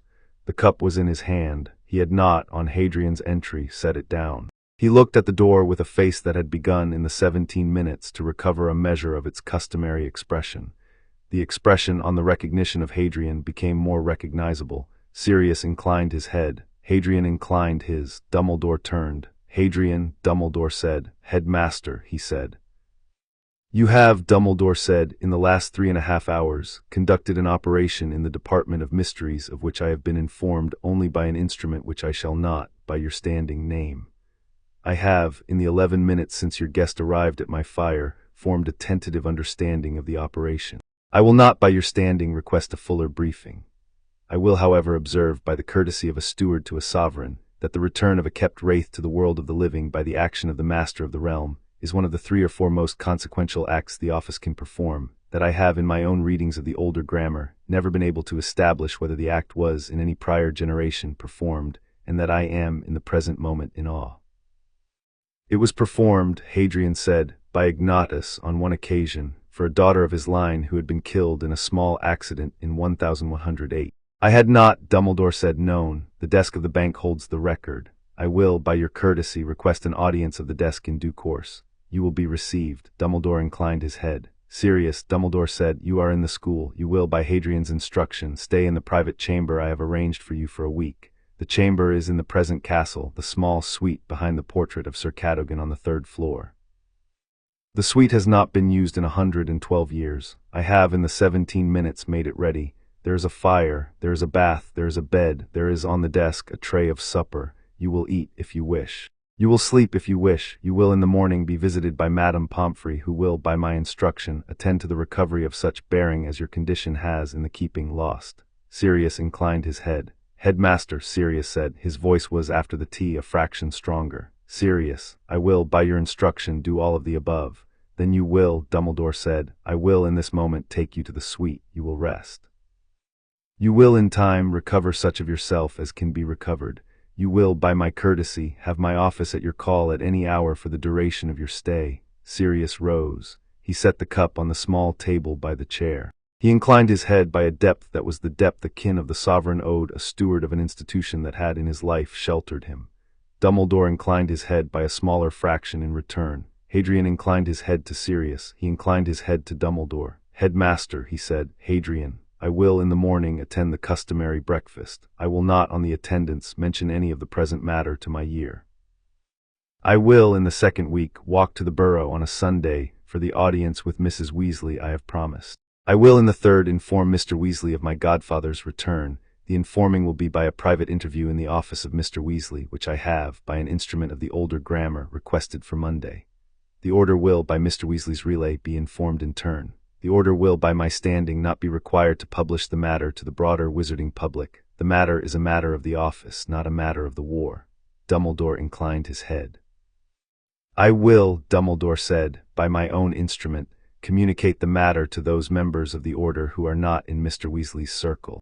I will do so by a means of the school that will not, by its construction, alert the ministry. The communications will be made by midday Sunday. Thank you, he said. Hadrian, Sirius said. Hadrian turned. Sirius, my lord. Sirius said the title in a voice that had in the last minutes recovered another fraction. The use of the title was not, in this office, the form required in the office of the school by the standing of the steward. The form was Hadrian. Sirius used the title nevertheless, by his own preference.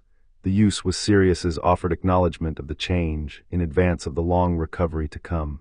Hadrian inclined his head. I have, Sirius said, in the small possession of my memory of the duel, the form of my fall. I have in the small possession of my keeping the form of the long sleep. I have in the smallness of the awareness the form of the call. I will by the office not be in this house from this hour as the man you knew in June. I will be in the year of recovery less. The less will be by my best effort what I have to bring you. I will by the older grammar bring it without complaint. I will not in the year of recovery ask you to make of me what I was. I will be what the recovery makes. You will be, Hadrian said, what the recovery makes. The recovery will be what the office permits. The office permits the small recoveries that the realm has not in itself made impossible. The office does not promise the larger ones. You have in the offering given me what I had asked. The cold of the office permits no further courtesy in the language of the heart. I will in the year ahead give you the courtesy of the older grammar, which is what I have. It will, by my reckoning, be sufficient. Sirius inclined his head. It will, Sirius said. Dumbledore inclined his head to the both of them. I will now, Dumbledore said, take Sirius to the suite. I will on the return find this office empty. My sovereign will by the time of the return have left the school by the route he came. The office and I at the breakfast will give no sign that the night occurred. The night is by the older grammar of the office. The office is sealed. Hadrian inclined his head a final time. He left the office. He descended the spiral. He passed the gargoyle. He walked in the corridor of the 7th floor, the route the castle showed him. He passed through the door behind the tapestry. He climbed the stair. He passed through the door of the dormitory at 3:41 in the morning by the count of the castle's bells. He took off the cloak. He folded it. He set it in the trunk. He sat down on the edge of the bed. He sat there for the count of 14 breaths. He did not in the 14 register a single emotion in the customary sense.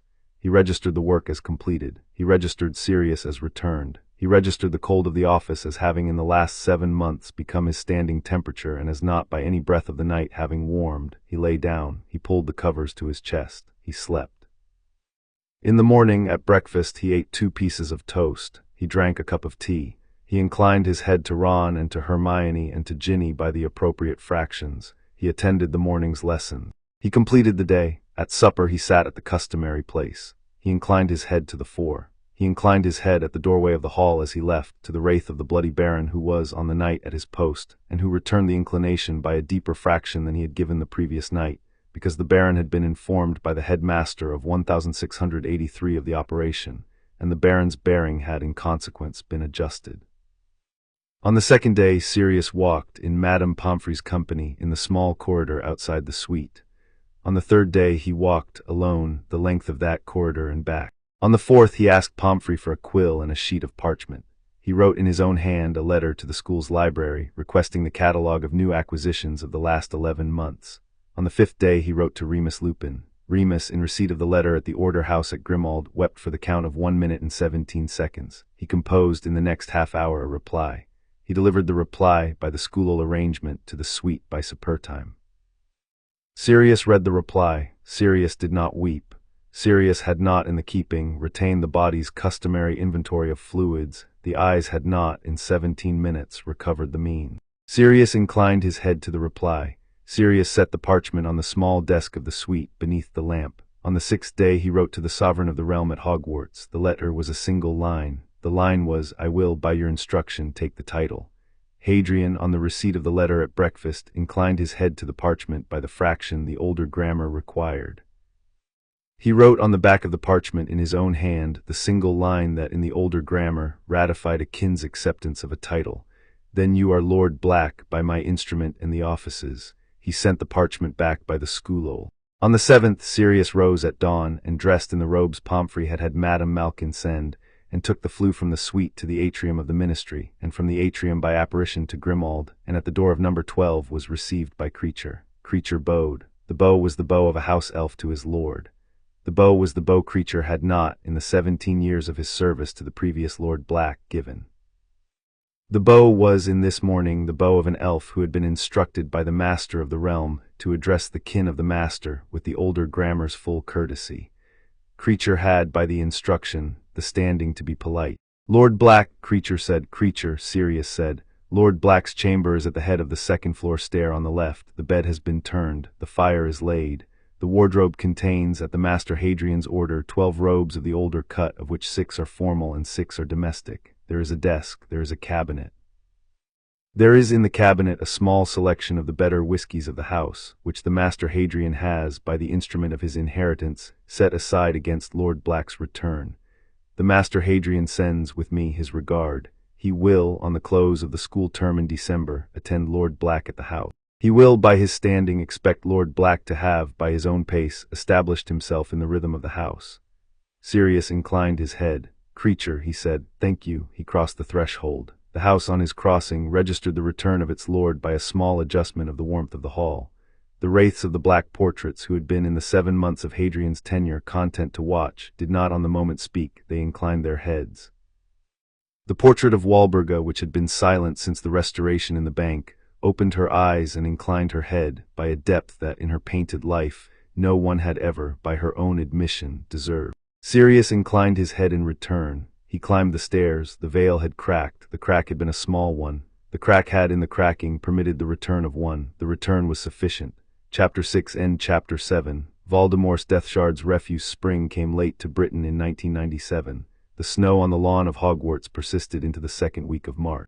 The owls of the post arrived in the mornings of February and early March, with their feathers stuck together by the night's freeze, and the school's staff of small elves had spent a quarter of their hours since Yule warming the feathers in the kitchens, with a charm that the elves had developed for the purpose between the 3rd and 4th centuries. The war, by the same calendar, had escalated. The prophet, by the morning of the 15th of March, was no longer printing the names of the dead, because the names had, by the cumulative count, become a feature of the page that the editor could no longer fit alongside the small advertisements for goblin-made cauldron. The names were printed instead in a supplement which was distributed by a separate owl, and which Hadrian Peverell received in the morning by his own private arrangement with the prophet's circulation office. He read the supplement at the breakfast table. He read it without commentary. Hermione, beside him, read the front page of the main paper. Ron, on his other side, did not read either. Ron had, in the months since November, settled into a steady quietness that the school had registered as his customary condition. The war had given Ron, in his manner, an attention to small things that had, in former years, eluded him. Ron poured tea for Hadrian without being asked. Hadrian inclined his head by his standing fraction in return. Ginny, opposite, completed the 4. The morning's supplement carried in the small paragraph at its head the count of the previous week's dead. The count was 38. Hadrian inclined his head by a fraction. His court at the inner ring would, at the moment of the inclination, register and pass on to the wraiths of the 38 who were, by the morning, in the realm and in his attention. He folded the supplement. "Hermione," he said. "Hadrian. I will, at the end of the day, be absent from the dormitory. I see. You will not, in the evening, attempt to find me. You will not, on the morning of tomorrow, attempt to inquire after me. You will, on the morning of tomorrow, be present at the customary breakfast. You will, with Ron, conduct the day as the customary day. You will, on the evening of tomorrow, be at the head of the table in the common room when I return. I will. If I do not return by the second morning," he said, "you will, on the second evening, give the headmaster the note I have placed in the 7th shelf of the dormitory trunk. The headmaster will, on receipt of the note, act. I will." He inclined his head. He did not, on the inclining, add a sentence to soften the instruction. He did not by his standing have the form for the softening. Hermione, in receipt of the instructions, did not by her bearing ask for one.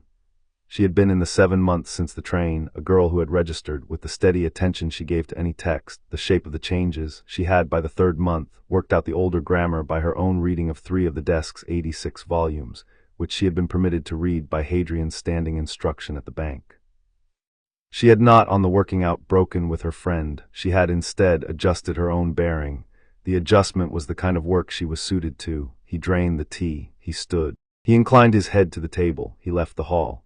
The day proceeded in the customary form. He attended the morning's lessons. He answered the customary questions by the customary measure. He inclined his head at the conclusion of each lesson to the instructor of the lesson. He sat with Hermione in the defense lesson and made the customary notes. He sat with Ron in the charms lesson and conducted the customary practical work. He ate the customary lunch. He attended the customary afternoon's lessons. At 4, he went to the upper trophy room. The bloody baron was waiting. The headmaster of 1683 was waiting. The fat friar who had in the 7 months become competent in the role assigned to him was also waiting. Nearly headless Nick, who was, by the standing arrangement, in the hall preparing to attend the customary supper, was not present. He had, by Hadrian's instruction, been excused from the briefing. "My lord sovereign," the baron said. "Baron." The ministry, the baron said, has in the last 24 hours, by my reading of the wraiths in residence at the building, taken on a heightened tension. The Auror office is, by the evidence, on full alert. The Minister for Magic has not, in the last 24 hours, slept in his bed at the ministry. He is, by my information, in the country at his cousin's house, in a state of small panic. The Order of the Phoenix, by the parallel report of the wraiths of the cemetery at Godric's Hollow, has been in continuous emergency session since the evening of the 14th. The Death Eaters, by the report of the wraiths of the Riddle estate, have been mustering, by their unit, since the morning of the 13th. For what? For an operation on the atrium of the ministry, the baron said. The Dark Lord, by my information, intends, on the night of the 16th, to enter the atrium in person and to make a public display of his sovereignty over my lord's country. The display is, by my reading, intended to break what remains of the ministry's institutional resistance. The display will, by the muster, involve the deployment of 53 Death Eaters, 12 giants in the corridor below the atrium, and a small number of inferi the Dark Lord has been raising in the cave by the coast, which he has, by his private reckoning, supposed to be hidden. He has not been hidden in the cave, the headmaster of 1683 said, since the seeding. The cave is in my lord's realm. The cave's inferi are in my lord's realm. They will not, by my reading of their bearing, march for him on the night. They will not, Hadrian said. My lord, the baron said, they will on the night march for me. They will not on the night advance. They will on the night stand at the entrance to the cave in formation, as a court of the second order, tending the sovereign at the distance the office permits. The Dark Lord will, by his arrangement, expect them at the atrium.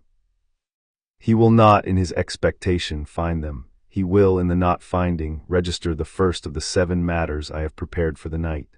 My lord. The night, Hadrian said, is the night the office has set. I will attend the atrium at 10 of the evening. I will on the entry be alone. I will on the conclusion be alone. The Order of the Phoenix is, by my instruction, to be informed by the headmaster at 9. By a means of the school he has prepared that the atrium will, between 10 and 11, be the location of an event of the office, and that the order is to attend at the foot of the visitors' entrance corridor in a position of reserve without entering the atrium until I in person signal them. The signal is the lifting of the sovereign's right hand. My lord, the baron said. The friar inclined his head. The headmaster of 1683 inclined his head.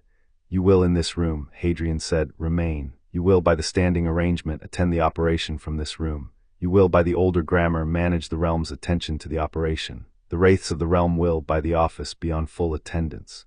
The wraiths of the war's dead will, in particular, be permitted to attend at the distance of the older grammar's first inner ring. The friar will, in this room, log the names of any wraith who attends, against the standing log. My lord sovereign, the headmaster of 1683 said. There is in the operation one matter on which I have, in the 7 months, deliberated. I have not in the deliberation reached a conclusion I have been willing to bring to my lord. I bring it now. Speak. The Dark Lord, the headmaster said, is in the 7 months since the seating the lord of 7 lodgings. He has, by my reading, not in the 7 months had a single uneasy night. He has in the 7 months been, by the office, untouched. The office has not, by my reading, given any sign to him of the existence of the office. He is, by his bearing in the Riddle estate on the morning of yesterday, in his customary state of grandeur. He believes himself, by my reading, to be on the cusp of victory. He will, on the morning of the 16th, believe himself the same. He will, my lord, the headmaster said. He has, by the older grammar, the right of audience with the master of his realm in the moments before the master's instrument is used upon him. The right is, in the old protocols, the small courtesy. My lord may, by my counsel, dispense with the courtesy. I would, by my counsel, advise against dispensing with it. The courtesy is, by the older grammar's reading, the difference between an execution and the older grammar's correction. The Dark Lord in the moment of the address will not, by the courtesy, be granted a chance to escape. He will, by the courtesy, be granted the small dignity of knowing why the instrument is used. The dignity will, by my reading of the older grammar, be a small comfort to the realm in the year ahead. The realm is in the year ahead in my lord's keeping. The keeping will be the easier for the dignity having been given. You counsel, Hadrian said, that I address him before the call. I counsel, he thought. He thought in the manner the office had taught him, without hurry. He thought of the figure that had, on the night of the death warp, addressed him in the place beyond the threshold. He thought of the courtesy that figure had paid him in the addressing. He thought of the older grammars standing on the matter. He thought of the practical question of whether the addressing would, in any operational sense, compromise the operation. He thought of the wraith of the Auror killed in 1981, whose memory he had returned to her desk. He thought of the wraith of the boy of 17 who had been killed in the graveyard in his 4th year and whose remembrance he had carried in his 16th. He thought of his mother. I will, he said, address him. My lord, the headmaster said. The headmaster inclined a depth that was the depth of a counselor whose counsel had been accepted. He stood, he inclined his head to the 3. He walked to the door of the trophy room, he turned at the door. At 10, he said. My lord, the 3 said. He left the room. He attended supper at the customary hour. He ate, by the customary measure, 2 pieces of toast he had not eaten at breakfast for the first time, with a small quantity of jam. He drank a cup of tea. He inclined his head at the start of the meal to Ron, to Hermione, to Ginny. He inclined his head at the end of the meal to the high table in General Dumbledore, who had received, in the afternoon, a note from the headmaster of 1683 conveyed by Nick, inclined back. The exchange was the exchange. At 9, he was in the dormitory. He took out the cloak. He took out the map. He took out the wand he had carried since he was 11, which had been his father's brother's choice at Ollivander's by a small accident of the wand standing in 1991, and which had been his faithful instrument in 5 years of school and 1 of office. He set the wand at the small of his back. He took also from the bottom of the trunk the ring of the Peverells, which Dumbledore had on the morning of the 1st of March delivered to him in the headmaster's office without speech. The ring contained the stone. He set the ring on the 3rd finger of his left hand. He took last from the inner pocket of the trunk the wand. The wand had been given to him by Dumbledore on the morning of the 1st of March in the same gesture as the ring. The wand was the wand. It was a length of elder 15 inches, with a distraughtail hair core. It had been the wandmaker's masterpiece in 1378 of a wandmaker whose name had been lost. It had been since the possession of death of a knight of the 3rd Peverell brother, of a series of named owners through the centuries, of Grindelwald of Dumbledore, and was, on this evening, of Hadrian Peverell. The wand sat in his hand, the way the chair at the bank had sat in the chairkeeper's body, as a fit of a thing into the place built for the thing. He had in the 17 days since used the wand only for the smallest of practical magics. He had not, by the office's instruction, wished to draw the Dark Lord's attention by any larger working. He slipped the wand into the inner pocket of his robe. He put the cloak over his shoulders. He drew the hood. He walked in the cloak from the dormitory to the door of the corridor behind the tapestry on the 7th floor. He passed through the door. He walked the older corridor. He arrived in the alcove of the Department of Mysteries at 20 minutes to 10. The department was, on this night, more attended than it had been on the night of the 24th of November. The unspeakables had, by Dumbledore's information of the morning, been put on a heightened roster at the atrium for the night, in the expectation of a Death Eater attack on the building. There were 6 unspeakables in the corridor. There were a further 4 in the atrium itself. He passed them under the cloak. They did not register him. The cloak, with the wand in his pocket, had become an instrument the office could deploy with a certainty he had not before commanded. He walked the corridor. He took the lift. He emerged at the back of the atrium at 5 minutes to 10. The atrium was lit at half its customary lighting. The fountain was off. The marble was the marble. The fireplaces were dark. The Aurors at the entrance to the visitors' corridor stood in pairs at the customary distance. They did not register him. He inclined his head beneath the cloak, to the Auror standing in the third pair from the entrance. The Auror, by some small alteration of perception that the office had granted him by the long training of his line, registered the inclination by a fractional change of bearing. The Auror did not turn his head. The Auror did not look at the floor. The Auror inclined, by a fraction the office permitted, in the direction the sovereign had inclined. He walked in the cloak to the center of the atrium. He stood at the foot of the empty fountain. He set his hand on the rim of the fountain. He waited. At 10 exactly, by the great clock above the entrance to the atrium, the fireplaces on the south wall of the atrium roared at once into green. Death Eaters stepped from them. They came in the order they had been mustered, the inner ring first in their full masks, the second ring after in masks of the lesser cut, the outer ring last in cloaks but without masks, because the outer ring's recruits were too recent, and the masks had not, in the Dark Lord's foundry, been finished for them. They formed by their drill in 3 concentric arcs at the center of the atrium. They drew wands, they held the formation. They did not at first fire. The fireplaces at 10:03 roared a second time. A figure stepped from the central fireplace. The figure was the Dark Lord. He was, by the bearing, the form he had taken in the 11 months since his rebirth in the graveyard. The long pale face, the slit nostrils, the eyes the color of a damaged ruby, the robes of a black so dark that the half-lit atrium gave them no edge. He held in his right hand a wand of yew. The wand had been, in the days of his orphaned childhood, the wand chosen for him at Ollivander's by the procedure all wands underwent. The wand had been his, by his standing, for 63 years. The wand had, in his hand, performed every act of cruelty his life had produced. He raised the wand. He spoke. The voice was the voice. It carried in the empty atrium to the far walls. The Aurors at the entrance to the visitors' corridor felt the voice in their teeth. The Death Eaters in the formation did not flinch. Ministry of Magic of the British Isles, the Dark Lord said, I am the Lord of your country. I will in the present hour take the seat of your governance. I will in the year ahead conduct your affairs by my counsel. I will not by my courtesy require the minister's resignation. He will resign of his own accord by the morning. I will, by my standing, accept his resignation. I will, on the second day, appoint his successor. The successor will, by my arrangement, conduct your affairs in the manner of the older order which your country has, in the last century, forgotten. The Aurors at the entrance to the visitors' corridor did not move. The Order of the Phoenix in the corridor behind the Aurors did not move. They had, by Dumbledore's instruction at 9, been instructed to remain in reserve until the signal. The Death Eaters in the formation began, by their drill, to advance toward the bank of fireplaces. They advanced in a march that had, by the drill, the rhythm of a small parade. Hadrian, at the foot of the fountain, drew off the cloak. He drew it slowly in the manner the older grammar required of a sovereign on the moment of the address. He folded it twice over his left arm. He stepped with his right foot first away from the fountain into the center of the atrium. He set his right hand at his side. He set his left hand with the cloak folded over it at his other side. The Dark Lord, at the third step Hadrian took, saw him. The Dark Lord saw him with the half-second of perception that the Dark Lord had developed over 6 decades of preparing himself to be the king of a country he intended to take. He saw at the half-second that the figure who had appeared at the center of the atrium was not, by any of his 3 categories, an enemy he had been prepared for. He saw at the second the boy he had last seen at the duel in the graveyard at the end of the boy's 4th year. He saw at the third that the boy was not the boy. He saw at the 4th the bearing of the boy, which was the bearing of a head of a line of the older grammar. He saw at the 5th the cut of the boy's robes. He saw at the 6th the wand at the boy's hip beneath the robe, the line of which protruded by an inch from the inner pocket. He registered at the 6th that the wand he had been chasing since the 11th of November of the year of his rebirth was in the pocket of a 16-year-old boy at the center of the atrium he had come to take. He raised the yew wand. He did not, at the raising, attempt the killing curse.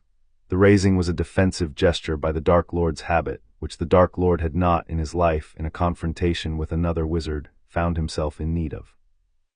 The defensive gesture was a sign to the Death Eaters behind him that the Death Eaters were to advance to a defensive formation. The Death Eaters, on the raising, paused their march. They began to draw back into a defensive arc. Hadrian inclined his head. He inclined it by an eighth. The eighth was the fraction the older grammar reserved for the address of a master to a vassal whose vassalage had not yet been formally declared. The eighth was, in the address of the Dark Lord, the largest courtesy Hadrian's office was willing to permit. He gave it. He had been counseled to give it. He gave it because the headmaster of 1683 had, in his 3 centuries of patient construction, made the case. He gave it because his mother's wraith, which had attended the briefing at the foot of the throne in the place beyond the threshold on the night of the death warp without speaking, had by her standing deserved the older grammar's full application. He gave it, he spoke. Tom Marvell Riddle, he said. The voice carried. The atrium accepted the voice. The marble of the walls accepted the voice. The Death Eaters who had not in their lives heard their lord addressed by the name his birth certificate had given him, accepted the voice as the air in the atrium of a winter morning accepted a chime. The Dark Lord did not, at the first speaking, react. Hadrian continued. I am Hadrian James Peverell, he said. I am the head of the line of Ignatus, the 3rd Peverell brother, by the 27th descent. I am, since the night of the 23rd of July of the year just past, the sovereign of the realm of which death is the office. I have, by the standing of the office, the standing to address you. I address you. I address you in the older grammar, by the courtesy the older grammar permits. You will, by your standing as a thief in my realm, attend my address. He paused. You have in your life, he said, committed against my realm the long theft of 7 portions of your own self, lodged by your hand in 7 objects you suppose to be yours. The objects are not yours. The objects are mine. The portions are mine. I have not, in the 8 months of my office, called the portions back. I call them now. The Dark Lord lowered the wand by the smallest fraction. The Dark Lord's face, which had not in his recent years registered any small fraction of any small expression in the customary measure, registered a small fraction now. The fraction was the fraction of a man who had, in the address he had just received, heard one word that no one had spoken in his hearing in 80 years. The word was thief. The fraction was not surprise. The fraction was not fear in the customary sense. The fraction was the offended dignity of a man who had built his entire long career on the proposition that he was, by his work, the master of the very thing the boy at the foot of the fountain had just told him he had been stealing from. He did not in the offense find his voice immediately. Hadrian gave him 3 seconds. He gave him the 3 seconds because the older grammar required, between the address and the call, a space in which the addressee was permitted by the courtesy to attempt a reply. The Dark Lord did not in the 3 seconds find his reply. He attempted the customary phrase that in the duel in the graveyard he had used. He found the phrase did not, on this floor, carry the weight it had carried in the graveyard. He attempted the killing curse. The killing curse on the speaking came out of his wand as a green light of the customary kind, and the green light traveled the 7 yards of the atrium between his wand and Hadrian's chest, and the green light arrived at Hadrian's chest. The green light did not, on arrival, do what it had done in the graveyard. It arrived, it struck. It did not enter. It stopped at the surface of Hadrian's robe in the manner of a thrown ball that had on the throwing met a wall and not been informed. It hung for the count of half a second in the air at the front of the robe. It dissolved. The Dark Lord did not, on the dissolution, comment. He could not. His mouth had opened in the casting around the syllables of the curse. The syllables had been the syllables of the curse he had cast 1,000 times. The mouth on the dissolution found that the syllables had not been answered by the customary effect. The mouth did not in the half-second know what to do with itself. Hadrian did not give him a longer pause. He raised his right hand. He did not draw the wand from the pocket. He did not by the office need to. He raised his right hand. He spoke the call. He spoke the call in the older grammar. 7 portions of the self of Tom Marvell Riddle, he said. I call you out. The realm is mine. You are mine. The objects in which you have lodged are mine. The carver who carved you has no standing over you. By the office, by the line, by the seating of the throne, come. The atrium changed. It did not change in any visible respect. The marble did not move. The fountain did not flow. The half-lit chandeliers did not brighten. The change was in the medium that the atrium, like every place in his world, was carried in. The medium acknowledged the call. The medium aligned by the alignment the older grammar required with the call's direction. The call propagated outward in the manner of a wave that had been, on the speaking, given a vector. The first to answer was the locket. The locket of Slytherin was, by the standing of its lodging, in a small cave on the coast of North Devon, in a basin of black water surrounded by an army of inferi that had been raised by the Dark Lord for the protection of the basin. The basin was, at the moment of the call, the second residence the Dark Lord checked at the morning of every fortnight. The basin had been, by the Dark Lord's confidence, secure. The locket on the call did what the locket had been built, by the older grammar, as a Slytherin heirloom, to do at the call of its lord. The locket had not, in 800 years, been called by a lord. The portion of the Dark Lord lodged inside it had been the smallest of the 7. The smallness was the portion's defense against the call. The smallness was insufficient. The portion left the locket. It did not by any visible motion traverse the distance between the cave and the atrium. It traversed by the older grammar's method. It arrived at the half-second after the locket released it at the center of the atrium at a distance of 3 feet from the foot of the sovereign. It hovered. The portion was the form of a smoke. The smoke had a face. The face was the face of the Dark Lord at 35 years of age, in which the Dark Lord had begun his serious work on the lodging. The face inclined. The inclination was the courtesy of a subject of the realm to a sovereign. It was in the 4 months of preparation that the headmaster of 1683 had instructed Hadrian in the inclination he had been told to expect of each of the 7. The Dark Lord, on the appearance of the smoke, screamed. He did not scream in the manner of a man at a curse. He screamed in the manner of a man who had felt, in his own chest, the absence of a portion of himself he had built his life around. He had carved the portion out in 1944. He had not felt the carving then. He had been a boy of 17 at the carving, in the bathroom of a school he had not yet learned to despise, with a basilisk in the chamber below him doing the killing he had not then had the standing to do himself. He felt the carving now in reverse 53 years late. The reverse was the portion returning to him, and then by the call not returning to him it was passing him by, on the way to the foot of its sovereign. The second to answer was the diadem. The diadem of Ravenclaw was in the room of requirement at Hogwarts, in a small pile of dross at the eastern wall, where the Dark Lord had hidden it in 1958 in his return visit to the school under the cover of his employment application. The diadem had not been moved since. The portion lodged in the diadem was the second smallest. The diadem had, by the standing of its house's founder, also been built to acknowledge a sovereign of the older grammar. It acknowledged, it released. It arrived at the second after the locket's portion, at a distance of 3 feet from the foot of the sovereign. It hovered, it inclined. The Dark Lord on the second appearance screamed a second scream. The second scream was, by its register, an octave below the first. The third was the cup. The cup of Hufflepuff was in the vault of the Lestranges at Gringotts, beneath a layer of additional protective spells that the Lestranges had paid the bank for in 1981, and which the bank had, by its standard practice, charged the going rate for and recorded in its ledgers. The vault was, by its construction, impenetrable to any unauthorized entry. The vault was not, by any construction, impenetrable to a call by a sovereign of the realm. The bank's vaults were of the older grammar, and the older grammar's vaults answered to the older grammar's office. The cup released, the portion arrived, it inclined. The Dark Lord on the third did not scream. The second had taken the voice. The mouth attempted the scream and produced no sound. The fourth was the diary. The diary had been, since the summer of Harry's 2nd year, lying open on a small table in the chambers of the Dark Lord at the Riddle estate. The Dark Lord had, in his rebirth, ordered the diary recovered from the destruction Harry had inflicted on it with the basilisk fang. The recovery had been partial. The diary had been bound back together by the Dark Lord's own hand in 1995, in the manner of a small private repair. The portion lodged in it had, in the repair, been re-anchored by the Dark Lord's own rebinding spell. The re-anchoring was not, by the older grammar, sufficient against the call. The portion released. It arrived.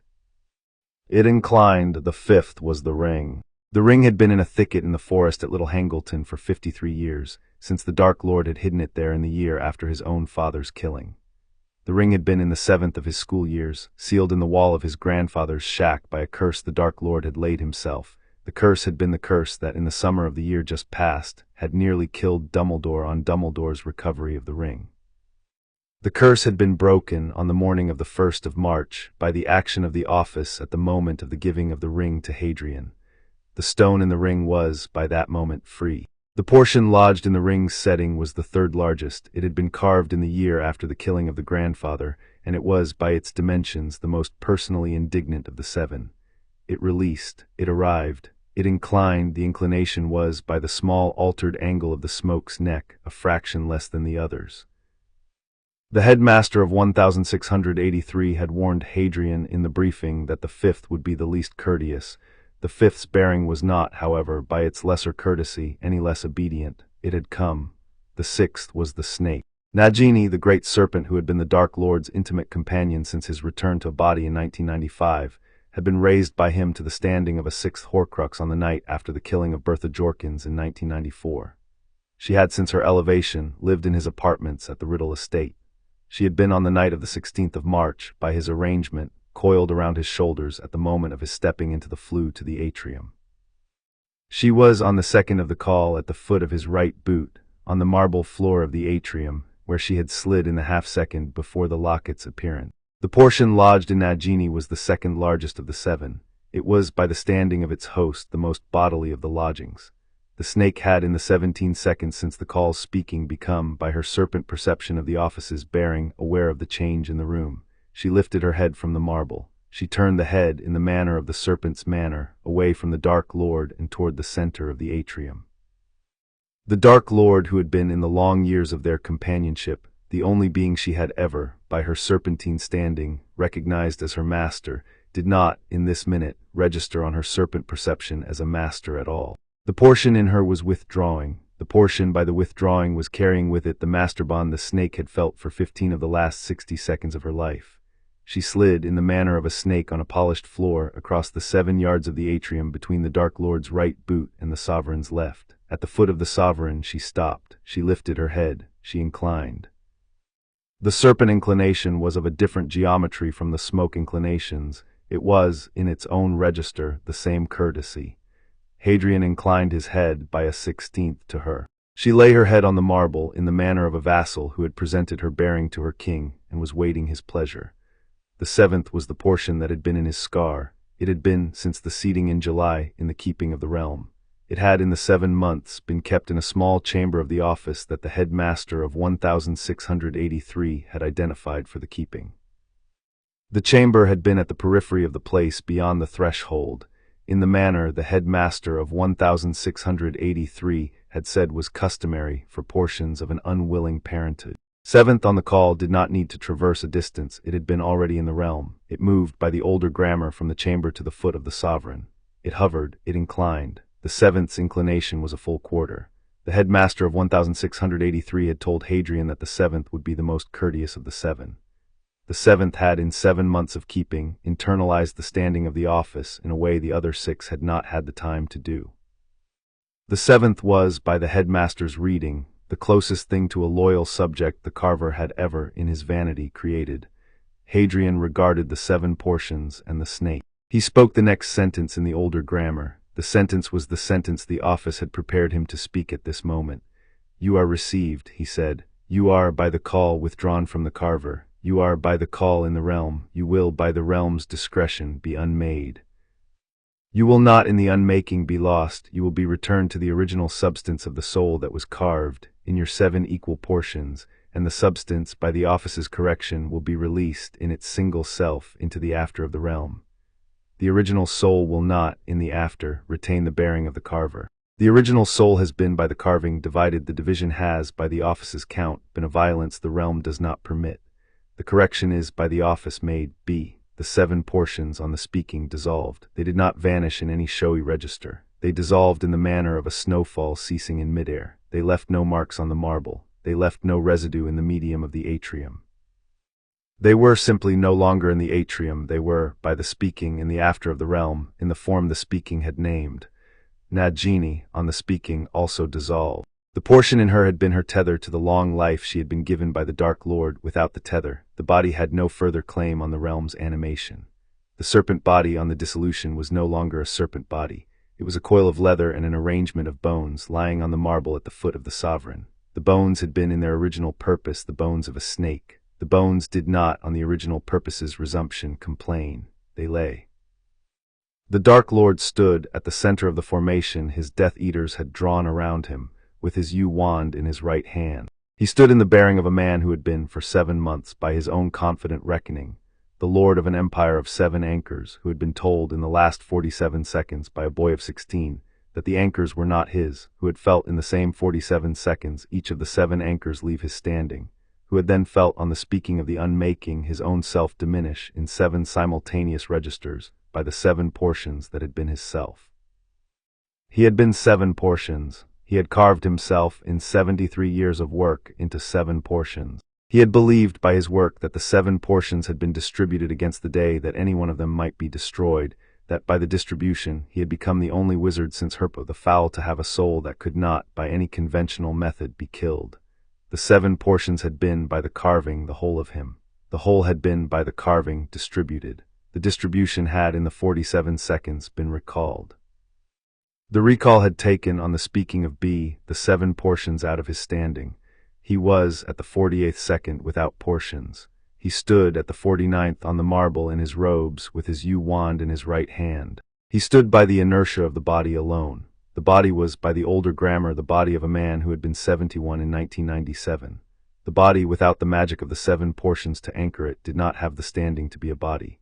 The skin of the body on the 49th second registered the absence of the anchoring by a small reddening at the bridge of the nose, in the manner of a sunburn applied at speed. The skin at the cheekbones followed, the skin at the throat, the skin at the hand. The yew wand in the right hand registered the absence of its master standing by a small loosening of the grip the hand had on it. The hand did not, at the loosening, drop the wand by intention. The hand dropped it by the absence of the intention.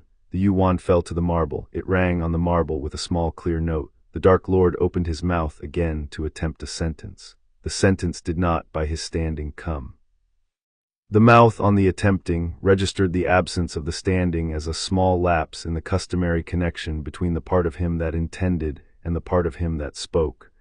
The mouth could not, in the present condition, speak. He raised his left hand. The left hand had been in the careful arrangement of his rebirth, the hand he had used for the small private gestures the Dark Lord performed at the end of his days. The left hand had been in the rebirth, the hand that pulled the silver compact from the pocket of the robes by which he kept the small piece of glass with which he, at night in private, examined his face for the gradual indignities he had been, by the rebirth, subject to. He raised the left hand on the marble by the old reflex. The left hand reached for the cheek. The cheek, at the contact, gave under the fingertips by the smallest pressure. The fingertips passed through the cheek. The Dark Lord, who had spent the 85 years of the long combination of his lives constructing the proposition that he, and only he, was beyond death by the customary methods, registered by the passing of his own fingertips through his own cheek, that the proposition had been, by the older grammar, an error. His face crumbled. It crumbled in the manner of paper that had been wet for a long time and had then dried. It did not, in the crumbling, become any particular other thing. It became, simply, a smaller version of itself at each step of the crumbling. The features remained recognizable. At the start they became, after the count of 2 breaths, less recognizable. They became, after the count of 4, a small heap of paper on the marble. The robes with the paper inside them slumped. The robes did not, on the slumping, fall apart. They were, by their cut, well made. They folded, by the law that governed any robe whose wearer was no longer in it, into a small pile at the place the Dark Lord had been standing. The yew wand lay beside the pile where it had fallen. The 7 portions were gone. The carver was gone. The Death Eaters in the formation around the place the Dark Lord had been standing did not, at first, move. They had, in the 83 seconds since the appearance of the sovereign at the center of the atrium, witnessed a sequence of events that had not, in any of their previous trainings, been described to them.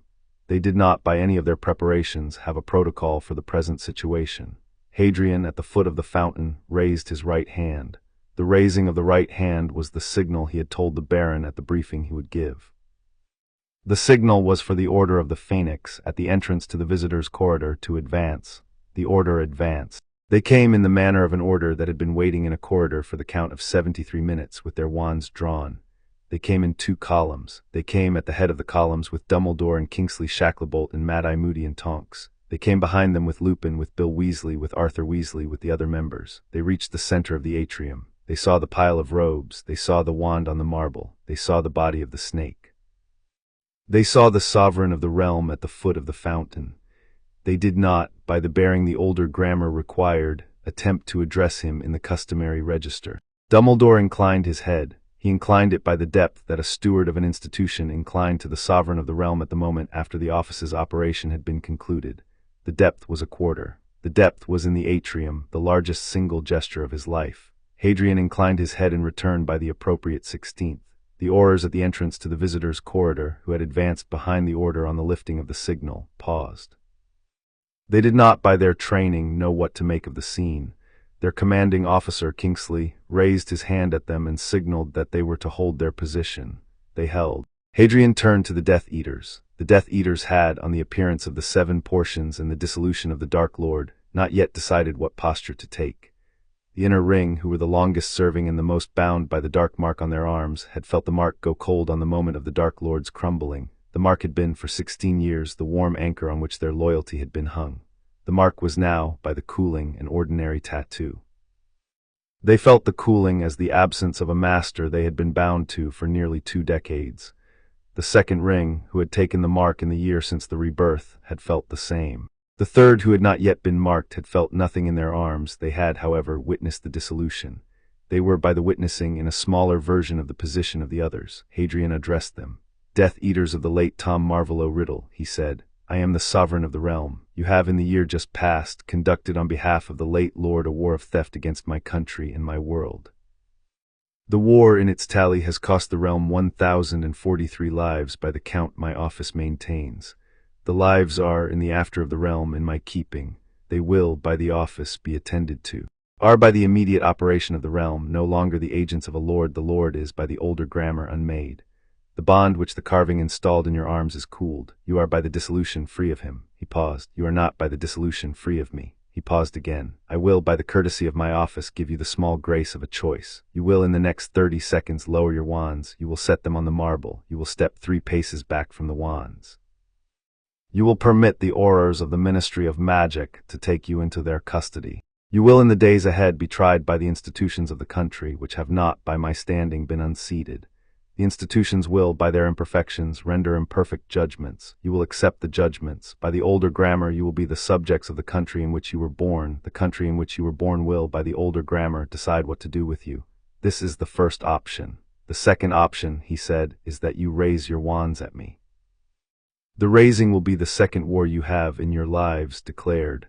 The second war will not, by my office, be permitted to last more than 30 seconds. The 30 seconds will be the 30 seconds in which the wraiths of the war's dead, who are at the present moment in attendance behind me at the foot of the visitors' corridor at the distance the older grammar's first inner ring permits, are released from that distance. The wraiths will, on the release, address you in the manner of the older grammar. The address will be irreversible. I will," he said, "give you the 30 seconds beginning now." He raised his right hand a second time. He did not lower it. The Death Eaters of the inner ring, who were, by their long service, the most strategic of the formation, looked at each other through their masks. They did not at first lower their wands. They had been the lieutenants of a lord who had, by his own confidence, set them on the path of a war he had told them was unwinnable by their enemies. The war had, in the last 47 seconds, by the action of a 16-year-old at the foot of the fountain, been ended without his standing. They considered, by the strategic part of their training, the survivability of the second option. They concluded by the same training that the second option was, in its strict sense, the option of an immediate and irrevocable termination. Lucius Malfoy, who was at the head of the inner ring, lowered his wand. He set the wand on the marble. He stepped 3 paces back from the wand. He inclined his head by a depth that was not the depth of the older grammar, but the depth of a beaten man at the moment after the beating. The other 6 members of the inner ring, by the lead of Lucius, did the same. The second ring followed after a delay of 4 seconds in their order. The third ring, who were the youngest and the least invested, were the first of the rings to comply. They had complied by the 3rd second of Hadrian's announcement. The aurors advanced at Kingsley's signal into the center of the atrium. They began to bind the Death Eaters by the standard cords. The Death Eaters did not, at the binding, resist. The 30 seconds had not yet expired when the last of the rings was bound. Hadrian lowered his right hand. He inclined his head by the appropriate fraction to Kingsley. Kingsley inclined his head by the fraction the aura training permitted in the bearing of his office in return.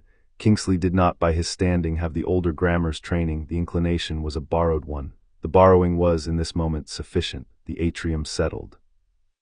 The fireplaces, which had been lit on the green of the flue for the Death Eater entry, dimmed to their customary dark. The half-lit chandeliers brightened by the action of the building's standing wards. To their full lighting, the wards had, in the 80 seconds, registered that the threat to the building had concluded. The marble in the brighter light showed the small heap of robes, the yew wand, the snake's body. The fountain, by the building's clock-driven cycle, began to flow. Hadrian walked, after a moment, to the place the Dark Lord had been. He looked at the robes, he looked at the wand, he looked at the snake. He spoke in a voice the order could hear in the older grammar. "Robes of the late Tom Marvolo Riddle," he said. "You are returned by the older grammar to the country in which the body was last grown. The country will, by its decision, dispose of you. I do not by the office claim you. The yew wand is, by the standing of its wandmaker's choice in 1937, a wand of an order I do not sit upon. I do not by the office claim it. The body of the snake is returned by the older grammar to the order of the serpents to which she belonged before the carver's elevation. She is, by the realm's count, free." He turned then to the order. He spoke in the same voice.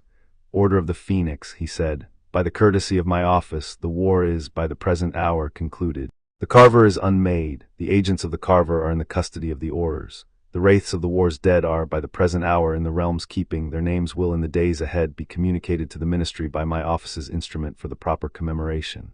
The institutions of the country will, by my standing, conduct the aftermath. I will, by my office, not interfere with the institutions in the conduct. You will, in the year ahead, attend the country in your customary form. You will, on the matters of the realm, attend by my call. The call will be, in the year ahead, infrequent. I will, by my standing, not impose on the institutions of my country a sovereignty they have not, by their charters, the standing to receive in public. The sovereignty is, by the office's choice, in the inner ring only. The country will, by my preference, be governed by its own. He paused. He inclined his head to the order. The order and the inclination did not, by its various members' different traditions, give a uniform return. Dumbledore inclined the quarter. Lupin, who had been instructed by Sirius in the older grammar in the previous week, inclined a 16th. The Weasleys inclined fractions of various depths in the manner of a family who had been, in their own way, by the bearing of their long line, more practiced in the older grammar than the modern Weasley household publicly admitted. Tonks inclined, by her metamorphogus's instinct, exactly the right depth without ever having been taught it. The others inclined as they could. Hadrian inclined his head a final time to Dumbledore. "Headmaster," he said. "Hadrian. I will in the morning attend the customary breakfast. I will on the breakfast eat the customary toast. I will, by my standing, not in the public hour, comment on the night.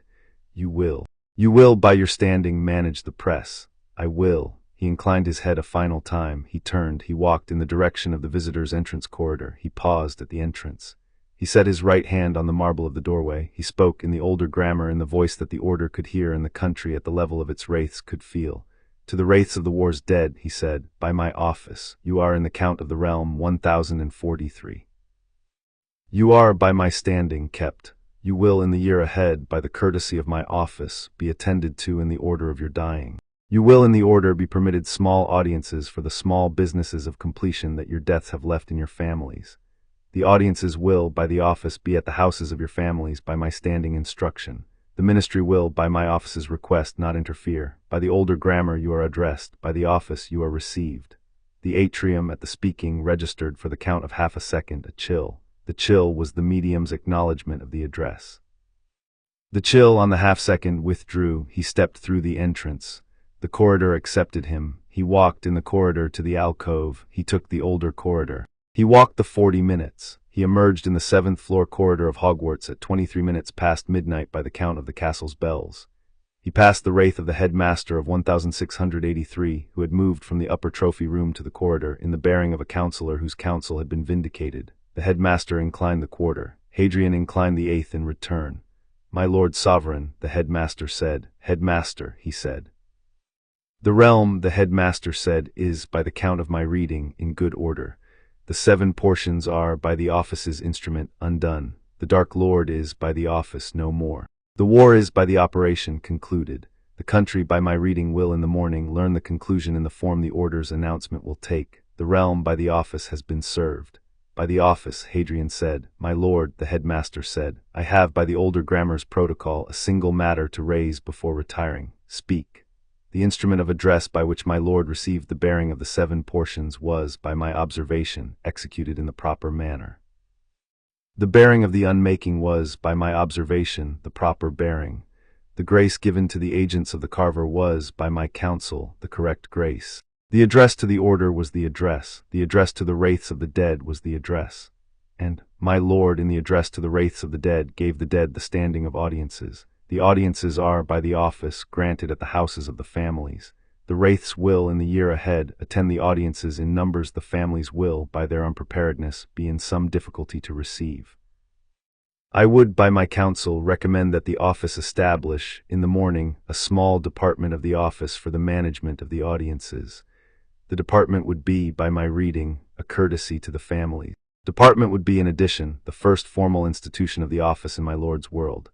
The institution would, by its standing, signal to the institutions of the country that the office is, by its long-standing, permanent feature of their world. He thought. "I will," he said. "The department will be by my appointment in the morning, under the headship of the late Auror killed in 1981, whose memory I returned to her desk in November. She has, by her standing, the bearing for the work." She will be, by my standing, the director of audience. The department will have the title Office of Audience of the Sovereign of the Realm. It will operate in the country by the offices of the bank, which has, by its courtesy to the older grammar, the standing institutional infrastructure to host it.